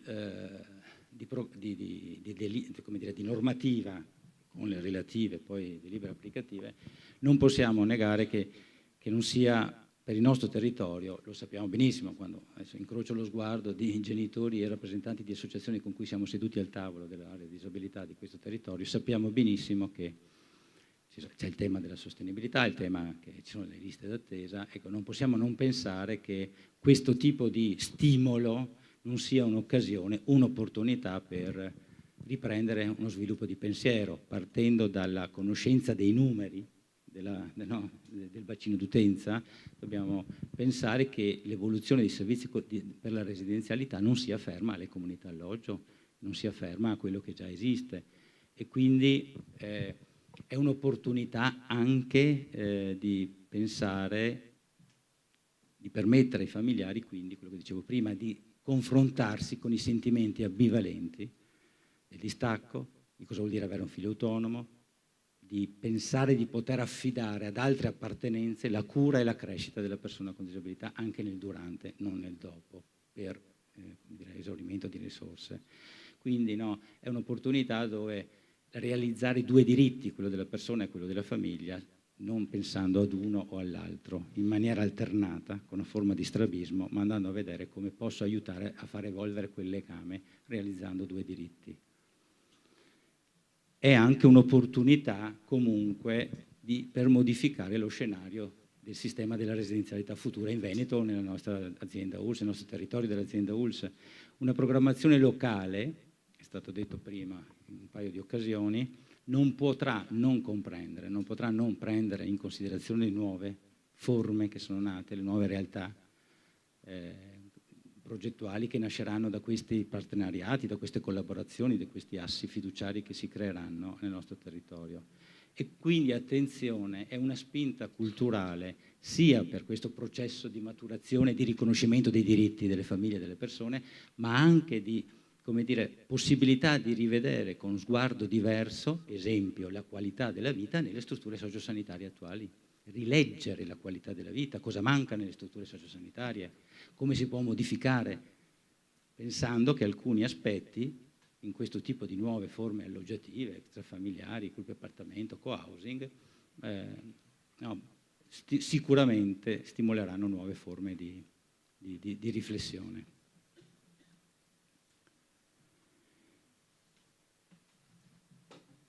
Il percorso, lo dico molto velocemente perché dopo lo riprenderemo, è che, come diceva prima il dottor Pavesi, il direttore generale e l'assessore, noi usciremo con il bando il 16 maggio. Il bando, non usciamo tutte le ULSS nello stesso giorno, ogni ULSS... Ah sì, scusate, questo sì, non volevo dire, il 16 maggio è i 60 giorni canonici dalla pubblicazione. Inizialmente c'era scritto il 6 maggio, scusate, ho sbagliato lì? Sì, ho sbagliato, è il 6 maggio, scusate. Sono i 60 giorni dalla pubblicazione. Inizialmente era stato detto dall'approvazione e sarebbe stato il 16 aprile la data di scadenza. Oggi è il 6 maggio. Noi pensiamo alla presentazione di dare 45 giorni. Questo termine è diverso da ciascuna ULSS. Per ogni ULSS deciderà. Non sappiamo ancora se teniamo 45 o daremo 60, questa è una cosa che vedremo. Ma perché? Perché vorrei... Sì, lo so, perché... ci rendiamo conto della complessità e una delle complessità sta proprio nella costruzione della rete e del patto sociale tra i vari soggetti. I progetti presentati poi quindi saranno valutati da questa commissione, ma quello che si decide è l'accesso alla coprogettazione e qui appunto sono stato molto contento di sentire dei due relatori, quindi il professore e il dottor Lenzi, quello che è stato detto, perché credo che sia veramente lo spazio di creazione del vero, come dire, progetto, della vera programmazione rispetto a questo tema a livello, come dire, territoriale. Faccio un esempio, la discrezionalità dell'ULSS, con regole chiare, è quello di dire che con tutti i progetti presentati si può decidere qual è il numero massimo di progetti che a quella rete si può concedere, qual è il numero di utenti massimo. C'è un tetto del finanziamento, si scorre tutta la graduatoria perché l'obiettivo, lo disse l'assessore Lanzarin in altri territori, è di far partire realtà di questo tipo il più possibile diffuse e distribuite. A noi non ci interessa la gara dove vince uno, a noi ci interessa che tutti abbiano i requisiti, che si possa venire riconosciuto il finanziamento per partire in diversi territori, perché deve esserci una diffusione endemica, territoriale, omogenea, per far cultura e per far da esempio e per far pensare anche agli altri. Certo, allora diventa una cabina di regia, ma mi è piaciuto il passaggio di prima, cabina di regia dove ente gestore e ente pubblico si occupano della stessa finalità. Siamo lì che stiamo lavorando per la stessa cosa, con ruoli diversi, però, come dire, alla pari da questo punto di vista. E mi sembra di realizzare qualcosa che c'entrava con la 328 quando parlavo di concertazione.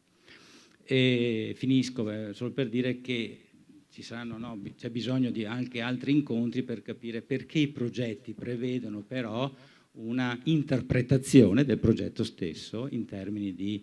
Io lo leggo così, ti dico che ho bisogno di queste risorse, le altre le metto io, perché prevedo nel secondo e terzo anno la riduzione dei sostegni, un aiuto comunitario maggiore e quindi ti faccio una proposta economica minore. E invece viene valutato anche la quantità dell'autofinanziamento che nel secondo e terzo anno possono essere, vengono presentate come programma dalla rete. Io penso che faremo degli incontri anche molto tecnici, specifici, per darvi tutte le indicazioni di come costruire i progetti, si dicevano, e quali sono anche le cose, leggendo poi si capisce quali sono gli aspetti più importanti della qualità e quelli poi della valutazione prezzo, 70 qualità, 30 prezzo. Volevo prendere come stimolo importante quello di evitare il discorso della prestazione, no? Perché effettivamente quando poi vai a dare comunque dei punteggi, no? Devi partire da una interpretazione economica di quello che mi costerebbe quel modulo e lì bisogna appunto uscire da questa dinamica. Credo che sia la coprogettazione uno spazio che è stato pochissimo sperimentato fino adesso e che noi l'abbiamo fatto nel nostro piccolo per altre progettualità. Chiaro che allora il ruolo che ci poniamo, ne parlavamo col direttore generale e anche con l'assessore, è quello che come ULSS, con l'aiuto della regione e l'ULSS e i comuni, hanno questo compito fondamentale di accompagnare il cambiamento, di essere da cabina di regia, ma soprattutto di sapere che noi siamo un lato della cornice. La cornice non la mettiamo noi, siamo un lato della cornice, gli altri sono le famiglie, sono gli enti gestori, il volontariato. E credo che sia importante non forzare assolutamente le scelte rispetto a questa progettualità, perché non dobbiamo dire abbiamo speso tutti i soldi, dopo di noi sono stati bravi, non è questo che ci interessa. E credo che il nostro compito sia verificare la solidità organizzativa gestionale del progetto, delle reti, capire che, come dire, una previsione di quanto può andare avanti, di che futuro può avere, qual è la solidità valoriale, organizzativa, gestionale, di risorse extra che ovviamente è stato in grado quel progetto, quella rete di attirare a sé e di investire, perché è la garanzia della continuità. Io credo che giustamente in tutte le riunioni precedenti la Regione non può dire dopo 3 annualità sicuramente ci saremo, non lo possono dire perché sono finanziamenti. Io credo che sia impossibile, per quello che dicevo prima, sono dentro ad una rete di servizi dove si creeranno forme alternative e facciamo che tutti quegli appartamenti che funzionano o altre dimensioni di co-housing chiudiamo e vanno tutti in comunità? No, credo che ovviamente comuni, ULS e Regione sappiano benissimo che abbiamo tutto il vantaggio che se saranno vere occasioni di qualità della vita non possiamo assolutamente non pensare di sostenerle. Rispetto al ruolo di protagonismo delle famiglie lo vorrei estendere anche alle decisioni delle forme giuridiche o amministrative poi che devono essere scelte per dare la continuità. Mi è piaciuto quello che è stato detto. Qui in questo territorio si è parlato per mesi, 1 anno e mezzo, di trust come se fosse l'unica via, la soluzione. Abbiamo visto che con tutte le eccezioni di alcuni territori, anche la fondazione rischia di non essere la soluzione. Io sono molto convinto invece che proprio il riconoscimento, allora, se partiamo dall'ascolto del bisogno, della prospettiva proprio esistenziale di quella famiglia, che dice tu sei d'accordo con me, condividiamo questa formula, c'è questa risorsa, ci sono dei patrimoni, condividiamo il modo di gestire, di pensare la vita autonoma di nostro figlio. Mettiamoci insieme, analizziamo, facciamoci aiutare quale sarà la forma giuridico-amministrativa. C'è la piccola associazione, c'è il trust collettivo, non siamo noi che dobbiamo dirlo, ma deve essere qualcosa che parte, che ha una sua linearità con le scelte. Se scelgo di dire bene, la struttura sociosanitaria c'è e mi rassicura che ci sia, ma voglio tentare dei percorsi diversi, devo trovare anche gli strumenti per... La cornice, il governo, lo possiamo dare noi dicendo quali sono le regole del gioco. E una delle regole è la coprogettazione. La cornice dobbiamo sicuramente, nel welfare che diceva il dottor Leoni, noi ci siamo e vogliamo esserci, ma è inutile che diciamo riconosciamo il ruolo di protagonismo e poi mettiamo dei vincoli. Dobbiamo accompagnare a crescere e a sviluppare forme diverse di residenzialità, che vuol dire forme diverse che hanno tutte le famiglie di immaginare il futuro di sé e del proprio figlio. Grazie.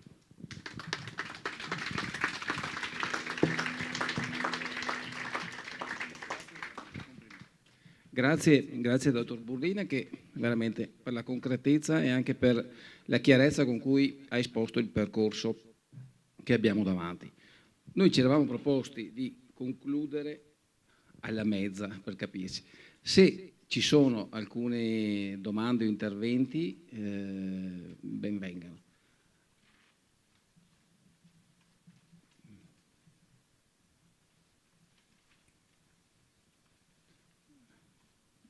Romano Borgo, presidente dell'ANFAS di Schio.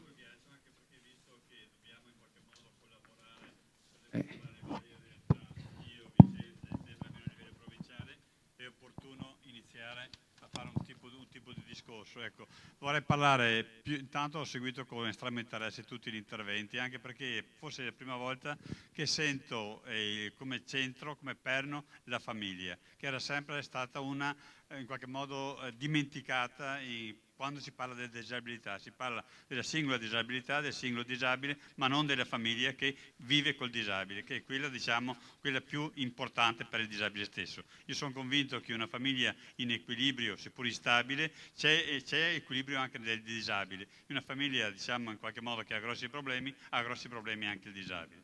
Ecco, io vorrei iniziare i miei saranno soltanto dei flash, proprio perché vorrei parlare per 10 ore, però non lo posso fare. Ecco, sono un genitore che ha 2 figli disabili.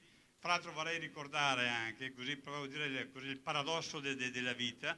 Nel 67 sono andato, forse uno dei primi di pochi, a fare proprio un esame presso il medico provinciale, a quel tempo c'era, proprio per vedere se c'era affinità, diciamo così, per malattie genetiche fra io e la fidanzata, e anche per avere un colloquio con uno psicologo. Mi ha mandato a Valdagno, proprio in via Auto, dove c'era un psicologo che aveva un contratto così, e poi dopo 2 anni mi sono trovato a Valdagno a seguire mio figlio a fare terapia riabilitativa presso l'AIAS, che è stata fondata 2 anni prima, proprio vicino di 50 metri.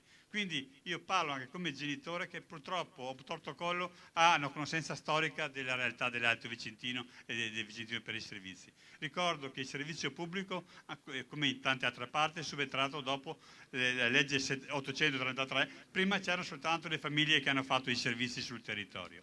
Quindi quando la dottoressa Lorenzin, l'assessore, ha parlato giustamente del sociosanitario, che qui nel Veneto è una realtà, ecco, io spero che per qualche anno ha perso questa unità, spero che sia ripristinata quanto prima, perché effettivamente il fatto di essere sociosanitario ha permesso alla nostra realtà di avere veramente servizi importanti, che ha dato una risposta molto, molto interessante alle famiglie in modo diretto.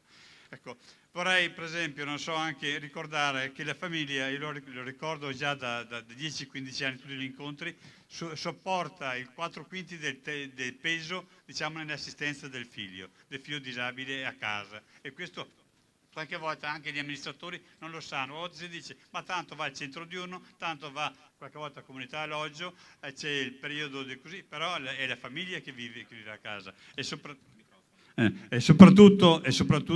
quando c'è una situazione della persona con disabilità, un figlio piuttosto grave. Ecco, mi dispiace fare un discorso personale, però qualche volta sono discorsi personali che fanno capire la realtà che le famiglie vivono, oppure certe famiglie vivono.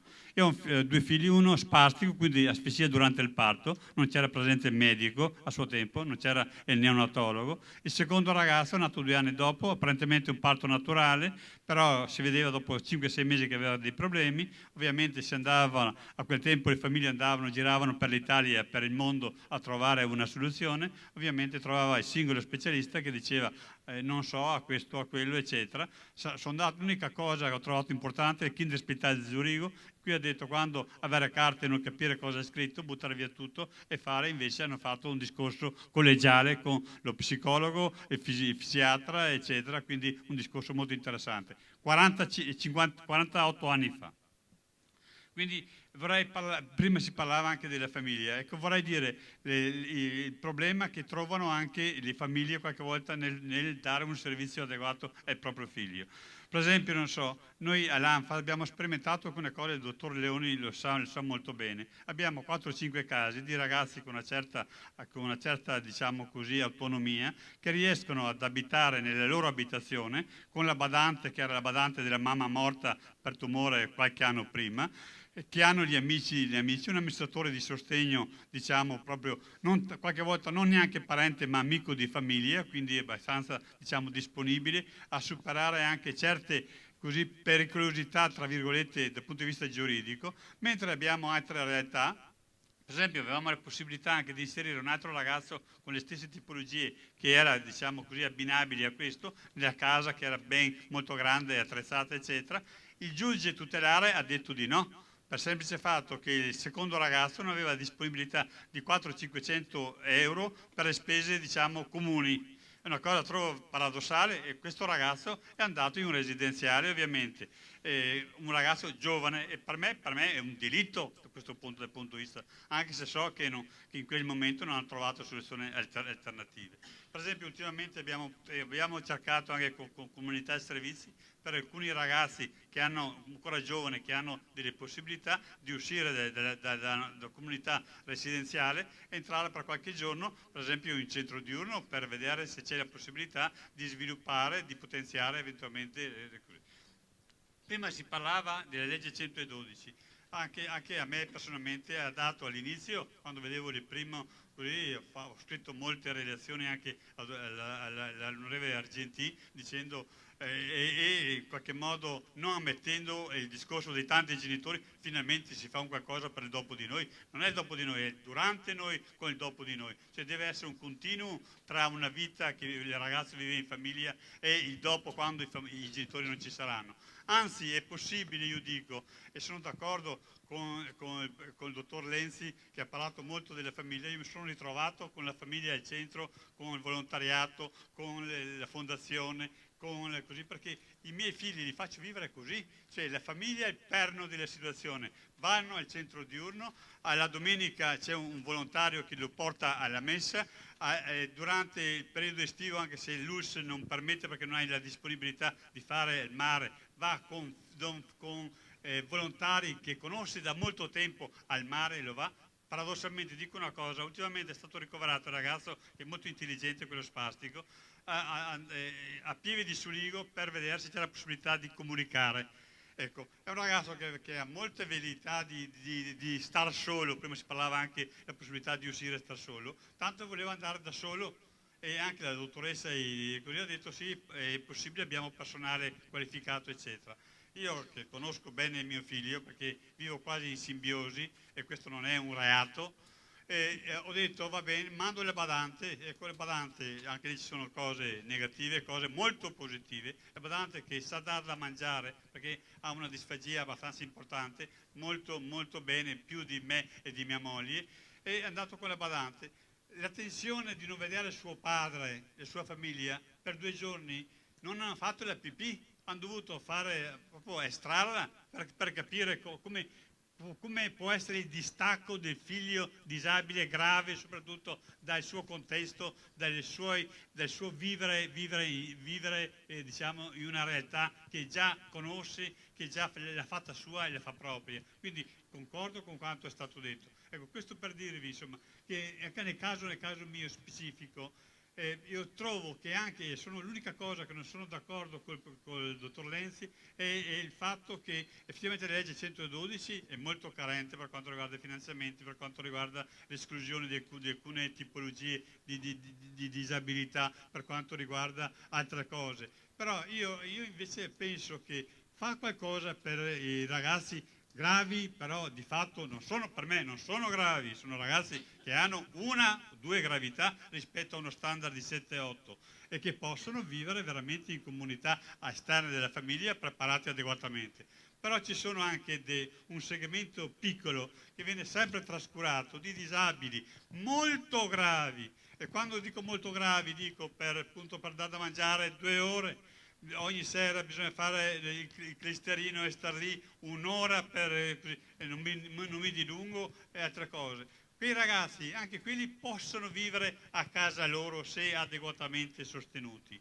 Difatti io ho anticipato la legge 112 20 anni fa, quando ho investito tutto nella casa per farla più grande, per togliere le barriere architettoniche, tra parentesi, togliere in un senso per quello della carrozzina, per fare barriere architettoniche per l'altro che mi usciva in strada, eccetera. Ho dovuto fare un recinto per bloccarlo, fare una piccola piscinetta per terapia in acqua. Infatti il fisiatra ha detto che lo vedeva da 20 anni, mi pare impossibile che abbia ancora questa posizione visto, quindi vuol dire che se si fanno le cose è possibile anche avere una qualità di vita migliore rispetto agli standard. Ecco, io dico, attualmente vivo a casa mia con una badante, diciamo così, tutto il giorno, vanno al centro diurno e vanno perfettamente, perché anche lì abbiamo capito nel centro diurno con gli operatori e nel DOATO che qualche volta il problema è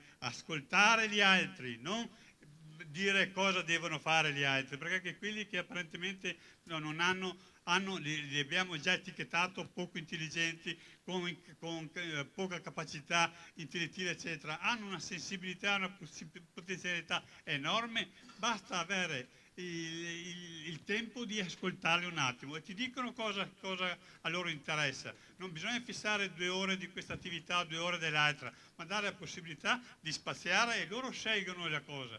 Vorrei dirvi un'altra cosa, ma comunque mi fermo. Grazie Presidente. Ecco, per dire che bisogna lavorare e sono convinto, come dicevo, quando diceva il dottor Lenzi, che è possibile, nel caso mio, in una casa ben attrezzata, con una badante, eccetera. Io attualmente prevedo un'altra badante un po' per mia moglie, che ha dei problemi qualche importante, e io finché sarò in vita e avrò un minimo di capacità raziocinante, il mio figlio il farò frequentare il centro diurno, uscire fuori con gli amici, con i volontari, andare al mare, andare a qualche festa, così, eccetera. Perché lì bisogna arrivare, ad ognuno bisogna dare il suo, e dal punto di vista anche economico non è detto che la gestione mia sia antieconomica rispetto a un residenziale di 5 posti, perché conosco un po' di economia, per esempio con le badanti, utilizzando le risorse dei ragazzi e utilizzando parte delle risorse familiari, è possibile continuare a dare un tipo di assistenza che è veramente soddisfacente. Chiedo scusa. Grazie veramente Presidente, grazie di questa testimonianza che credo rispecchi concretamente la quotidianità e soprattutto sia lo specchio proprio concreto di quello che la nuova legislazione prevede. No? L'ha esposto secondo me con grande attenzione. Mi scuso con gli altri se non ci sono altri interventi. Permettetemi solo una brevissima riflessione a conclusione di questo convegno, che era stato voluto come uno spazio di pensiero per cominciare a progettare alcuni interventi futuri. E su questo la Fondazione Bressan, che come sapete tradizionalmente si occupa di assistenza alle persone anziane non autosufficienti, ha fatto una riflessione, nel senso che si è posta ormai nella logica di diventare sempre più un centro di erogazione di servizi al territorio, allargando il suo raggio d'azione e integrandosi sempre di più nella rete dei servizi che l'azienda, che l'ULSS e i comuni stanno costruendo. E questa, vuol dire, è una visione che mi porterebbe a dire che dobbiamo pensare di partire da quelle vecchie donazioni. Maria Luigia Gaspari Bressan lo sapeva 108 anni fa di aver fatto una cosa straordinaria, ma oggi noi possiamo pensare che in alternativa a strutture rigide, e qua scusatemi la franchezza, gli URT, unità riabilitative territoriali, perché dopo era acquisito che gli ospedali di comunità, strutture, ripeto, rigide, standardizzate, pensiamo che di sostituirle con formule flessibili, quindi con posti letto di sollievo sociosanitario. Pensiamo a un sostegno vero alla domiciliarità, non solo agli anziani non autosufficienti, ma anche alle persone svantaggiate che vivono a domicilio. E sostegno vero alla domiciliarità, e permettetemi la franchezza, non sono in grado di darlo gli attuali servizi di assistenza domiciliare, o lo fanno solo parzialmente rispetto a dei bisogni importanti che ci sono nelle famiglie. Per questo i centri di servizio possono diventare, qui siamo alla Fondazione Bressan, ma questo ragionamento vale per moltissimi altri centri di servizio, possono diventare degli enti importanti di supporto alla domiciliarità esterna, sia mettendo a disposizione del personale itinerante, ma sia anche creando alcuni momenti all'interno di accoglienza e di risposta. E ho detto questo perché questo sarà il futuro di strutture come queste.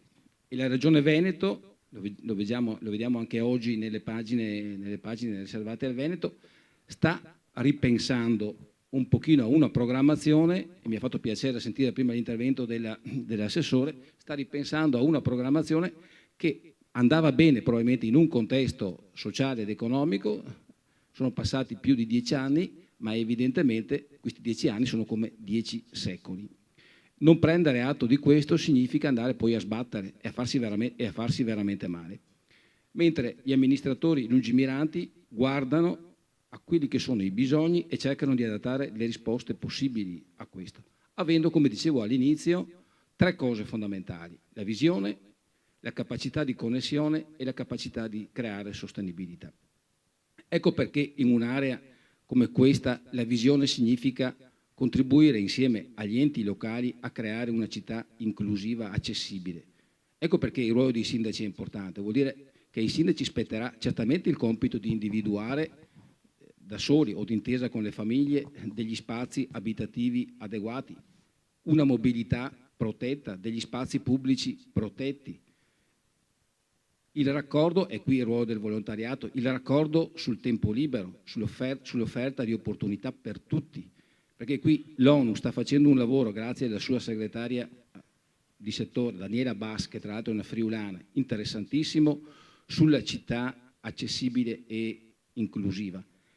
E non sono soltanto delle enunciazioni di principio, se riusciamo a tradurle qui in atti amministrativi, perché un sociale disgiunto dall'urbanistica, disgiunto dall'economia, è un sociale monco, è il sociale che rammenda lo strappo, ma non va oltre. Noi dobbiamo pensare a un sociale per tutti. C'era un giovane direttore generale con cui ho lavorato molti anni, il dottor Caffi, che diceva con una battuta, che non è tanto una battuta, anche i ricchi a volte hanno diritto di non essere emarginati. Allora, uno dice, ma che sciocchezza è questa? No, noi dobbiamo pensare ad un sociale che valga anche per le persone abbienti, nel senso che dobbiamo creare un territorio che non sia, come dire, categorizzato. Ecco perché l'uso dell'urbanistica diventa centrale in questa visione. La capacità di connessione la vediamo adesso nella gestione concreta di un problema e vi garantisco che è una cosa difficilissima, perché un po' tutti siamo chiusi nel nostro particolare. Il dialogo, quando parliamo di collaborazione, di gestione comune, basta andare in UVMD, sapete di cosa sto parlando, un po' tutti, l'UVMD a volte diventa il terreno dello scarico della responsabilità e non dell'assunzione collettiva della responsabilità sul percorso del caso. Perché è vista come un aggravio, è vista come un onere in più. E posso anche capire perché in momenti in cui il personale non è sufficiente, in cui i servizi sono indubbiamente sotto pressione, avere casi costantemente in aumento può portare a degli atteggiamenti anche difensivi. Ma guardate che questo aspetto di riuscire a connettere, di definire chi fa che cosa, è l'aspetto fondamentale per una buona gestione di questa progettualità. Ed ecco che in questa logica noi come fondazione abbiamo deciso di esserci. Certamente non abbiamo ambizione di fare i capofila, né potremmo farlo, ma certamente di poter contribuire con le esperienze che abbiamo maturato. Soprattutto noi stiamo pensando, per rifarci alla delibera regionale, a una risposta alle pronte accoglienze, una risposta al sostegno alla domiciliarità, una risposta alle integrazioni sociali in ambito lavorativo, dove abbiamo già maturato una buona esperienza, e anche formando necessariamente il personale, soprattutto quello di nuova acquisizione, di poter dare una risposta nel sostegno alle domiciliarità innovative, perché guardate che la vera grande risposta dal punto di vista dell'offerta è quella di riuscire a trasformare l'abitazione di vita usuale, lo diceva bene prima il presidente dell'ANFAS, nell'abitazione in cui anche il dopo di noi si può svolgere compatibilmente con le situazioni di gravità. Ma anche qui è un problema, come dire, di sguardo. Noi siamo abituati a volte a dare delle soluzioni precostituite, no? Un disabile grave va in comunità alloggio, è un disabile con profilo lieve, lo mettiamo in appartamento protetto. Dipende dalle situazioni concrete che abbiamo e dalle risorse che possiamo spendere in quel determinato momento. E la seconda cosa su cui la Fondazione vuole farsi promotore, ma con altri, perché da soli non faremmo nulla, è quella di porre il tema anche delle risorse. Io prima dicevo che se pensassimo di fare questo progetto con le risorse della 112 e della delibera 154 faremmo ben poca strada. Noi invece possiamo pensare di attivare una molteplicità di risorse che esistono nella nostra comunità. Perché vedete, quando noi parliamo della crisi del sistema Italia, dimentichiamo sempre che è il paese che ha il più alto tasso di risparmio in Europa, di risparmio privato. Non c'è paese in Europa che abbia questa caratteristica. Vuol dire che noi abbiamo delle risorse importanti che certamente sono finalizzate ai singoli bisogni delle famiglie, ma non dimentichiamo che molte delle nostre famiglie hanno una forte visione anche solidaristica. Noi abbiamo una finanza etica che è poco sviluppata, a volte è sviluppata anche in modo strumentale, ma quelli che fanno veramente finanza etica le stanno facendo bene ed è uno strumento che va utilizzato e va utilizzato sul serio. Come anche io penso anche alle fondazioni di partecipazione. Ne abbiamo una nel Vicentino che è poco conosciuta, ma può diventare un grande strumento di acquisizione di risorse. E a questo mi permetto di dire che lanciare una proposta sostenuta dalle grandi associazioni imprenditoriali e sindacali, che parta dal presupposto che nella provincia di Vicenza abbiamo 450.000 persone attive, quindi percettori di reddito, significa poter chiedere un contributo di scopo che nella nostra società vicentina va ad integrare i 132 milioni di euro, questo è l'ammontare complessivo oggi del Fondo Non Autosufficienza per il Vicentino, sui 722 milioni complessivi del Veneto, e che serve dalle case di riposo alle comunità alloggio per disabili. Se noi riusciamo ad introdurre un contributo di scopo concordato, contrattato con le associazioni imprenditoriali, con le associazioni sindacali, con gli ordini professionali, io penso riusciamo ad avere una realtà economica importante ad integrazione di nuovi servizi flessibili che andremo a costruire e che chiaramente può essere finalizzata sulla non autosufficienza in generale, ma deve essere finalizzata anche all'altra grande emergenza che non è oggetto della nostra discussione, ma che è una vera emergenza, che è quella oggi del problema giovanile, perché oggi l'Italia ha questi due grandi temi davanti e sul tema giovanile ce ne stiamo occupando con eccessiva tiepidezza, anche dal punto di vista del disagio giovanile che sta sfociando in problemi strutturati gravi a cui i servizi oggi non sono in grado di far fronte. Ma cito questo en passant per farvi capire che probabilmente su questo poi dovremo riaccendere i riflettori. Ecco quindi che la nostra fondazione intende dare questo tipo di contributo. Nella presentazione assieme ad altri, le stiamo costruendo insieme ad altri soggetti della cooperazione sociale, abbiamo individuato anche un'associazione imprenditoriale che potrebbe darci una mano molto significativa, pensiamo di estenderlo anche a delle associazioni del tempo libero che in qualche modo rientrano in questo percorso di vita. In una porzione di territorio che deve per forza essere, come dire, limitata nell'ambito della ULSS 8, perché altrimenti, voglio dire, è anche difficile poi governare una rete territorialmente troppo estesa, ma comunque a disposizione in sede di coprogettazione, se saremo individuati come rete tra i soggetti promotori di una coprogettazione, a dare anche contributi su territori un po' più vasti. Però penso che noi dovremo nell'area dell'ULSS Berica avere delle progettualità limitate su territori che siano, come dire, controllabili, che siano facilmente fruibili, proprio per ragioni di efficacia poi dell'intervento. Questo secondo me è la cosa fondamentale. E ricordiamoci sempre che oggi molto spesso noi siamo abituati a ragionare in termini lineari e invece probabilmente tutto sembrerebbe facile. Pensate alla riforma della sanità, no? Oggi c'è la riforma della sanità, tutto in qualche modo sembra determinato da un problema di tipo economico, quindi diminuiamo il consumo di farmaci, blocchiamo il turnover e questa è una soluzione che sembra immediata, ma attenzione, questo ci porrà inevitabilmente dei problemi successivi, perché se noi oggi non abbiamo l'intelligenza e la lungimiranza di investire e investire soprattutto sulla formazione del personale, di investire sulle sostituzioni del personale, sull'accompagnamento dei giovani medici nella medicina generalista, perché questa è la vera frontiera del futuro, difficilmente noi faremo una riforma della sanità che anche economicamente regge.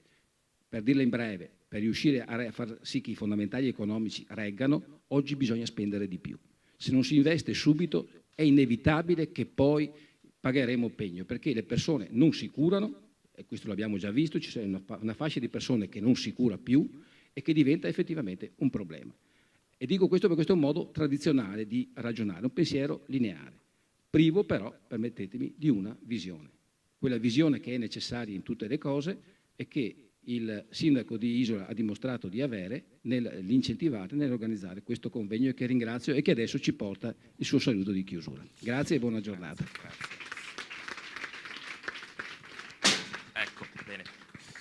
Sì, grazie. Io non aggiungo altro perché molto è già stato detto e faccio solo i complimenti a voi tutti che siete riusciti a resistere finora lì immobili, e quindi a voi faccio i complimenti. Ringrazio la Fondazione Bressan nella persona del presidente dottor Alberto Leoni, ma anche di Stefano Casara, direttore generale, e dell'altro personale che ha allestito anche questa accoglienza, e li ringrazio particolarmente. Ringrazio tutti gli interlocutori, porto i saluti del presidente della conferenza dei sindaci, lo chiamo ancora così, dell'ULSS 8 Berica, che si chiama Luca Cavinato, e che mi ha pregato di portare i suoi saluti a voi altri.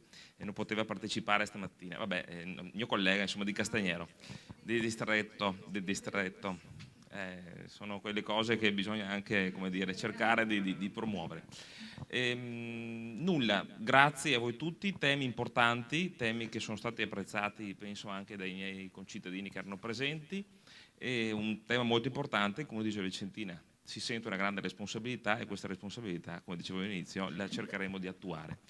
Ringrazio anche la ditta Calearo Antenne che ha messo a disposizione i blocchi su cui avete preso gli appunti e le penne, e anche la farmacia della Madonna dell'Aiuto di Isola Vicentina che ci ha offerto il dono che abbiamo fatto ai nostri relatori, che è la Elisir di China, tanto per tirarsi sullo spirito, l'Elisir di China, che è un prodotto d'Eco di Isola Vicentina, un prodotto di denominazione comunale. La farmacia lo produce da molto tempo ed è un digestivo, non è è un digestivo che può anche essere, no, non è un medicinale, però ha anche effetti benefici. Dottor Riboni potrebbe darci qualche indicazione, però va preso ghiacciato per la meditazione, diciamo così, quindi adesso praticamente, oppure dopo aver mangiato come digestivo, allora caldo. Ecco, quindi a voi tutti lascio una bottiglia, ma ce n'è una per ciascuno, non abbiate timore. C'è un buffet, mi dicono, quindi ringraziamo anche Serenissima Ristorazione.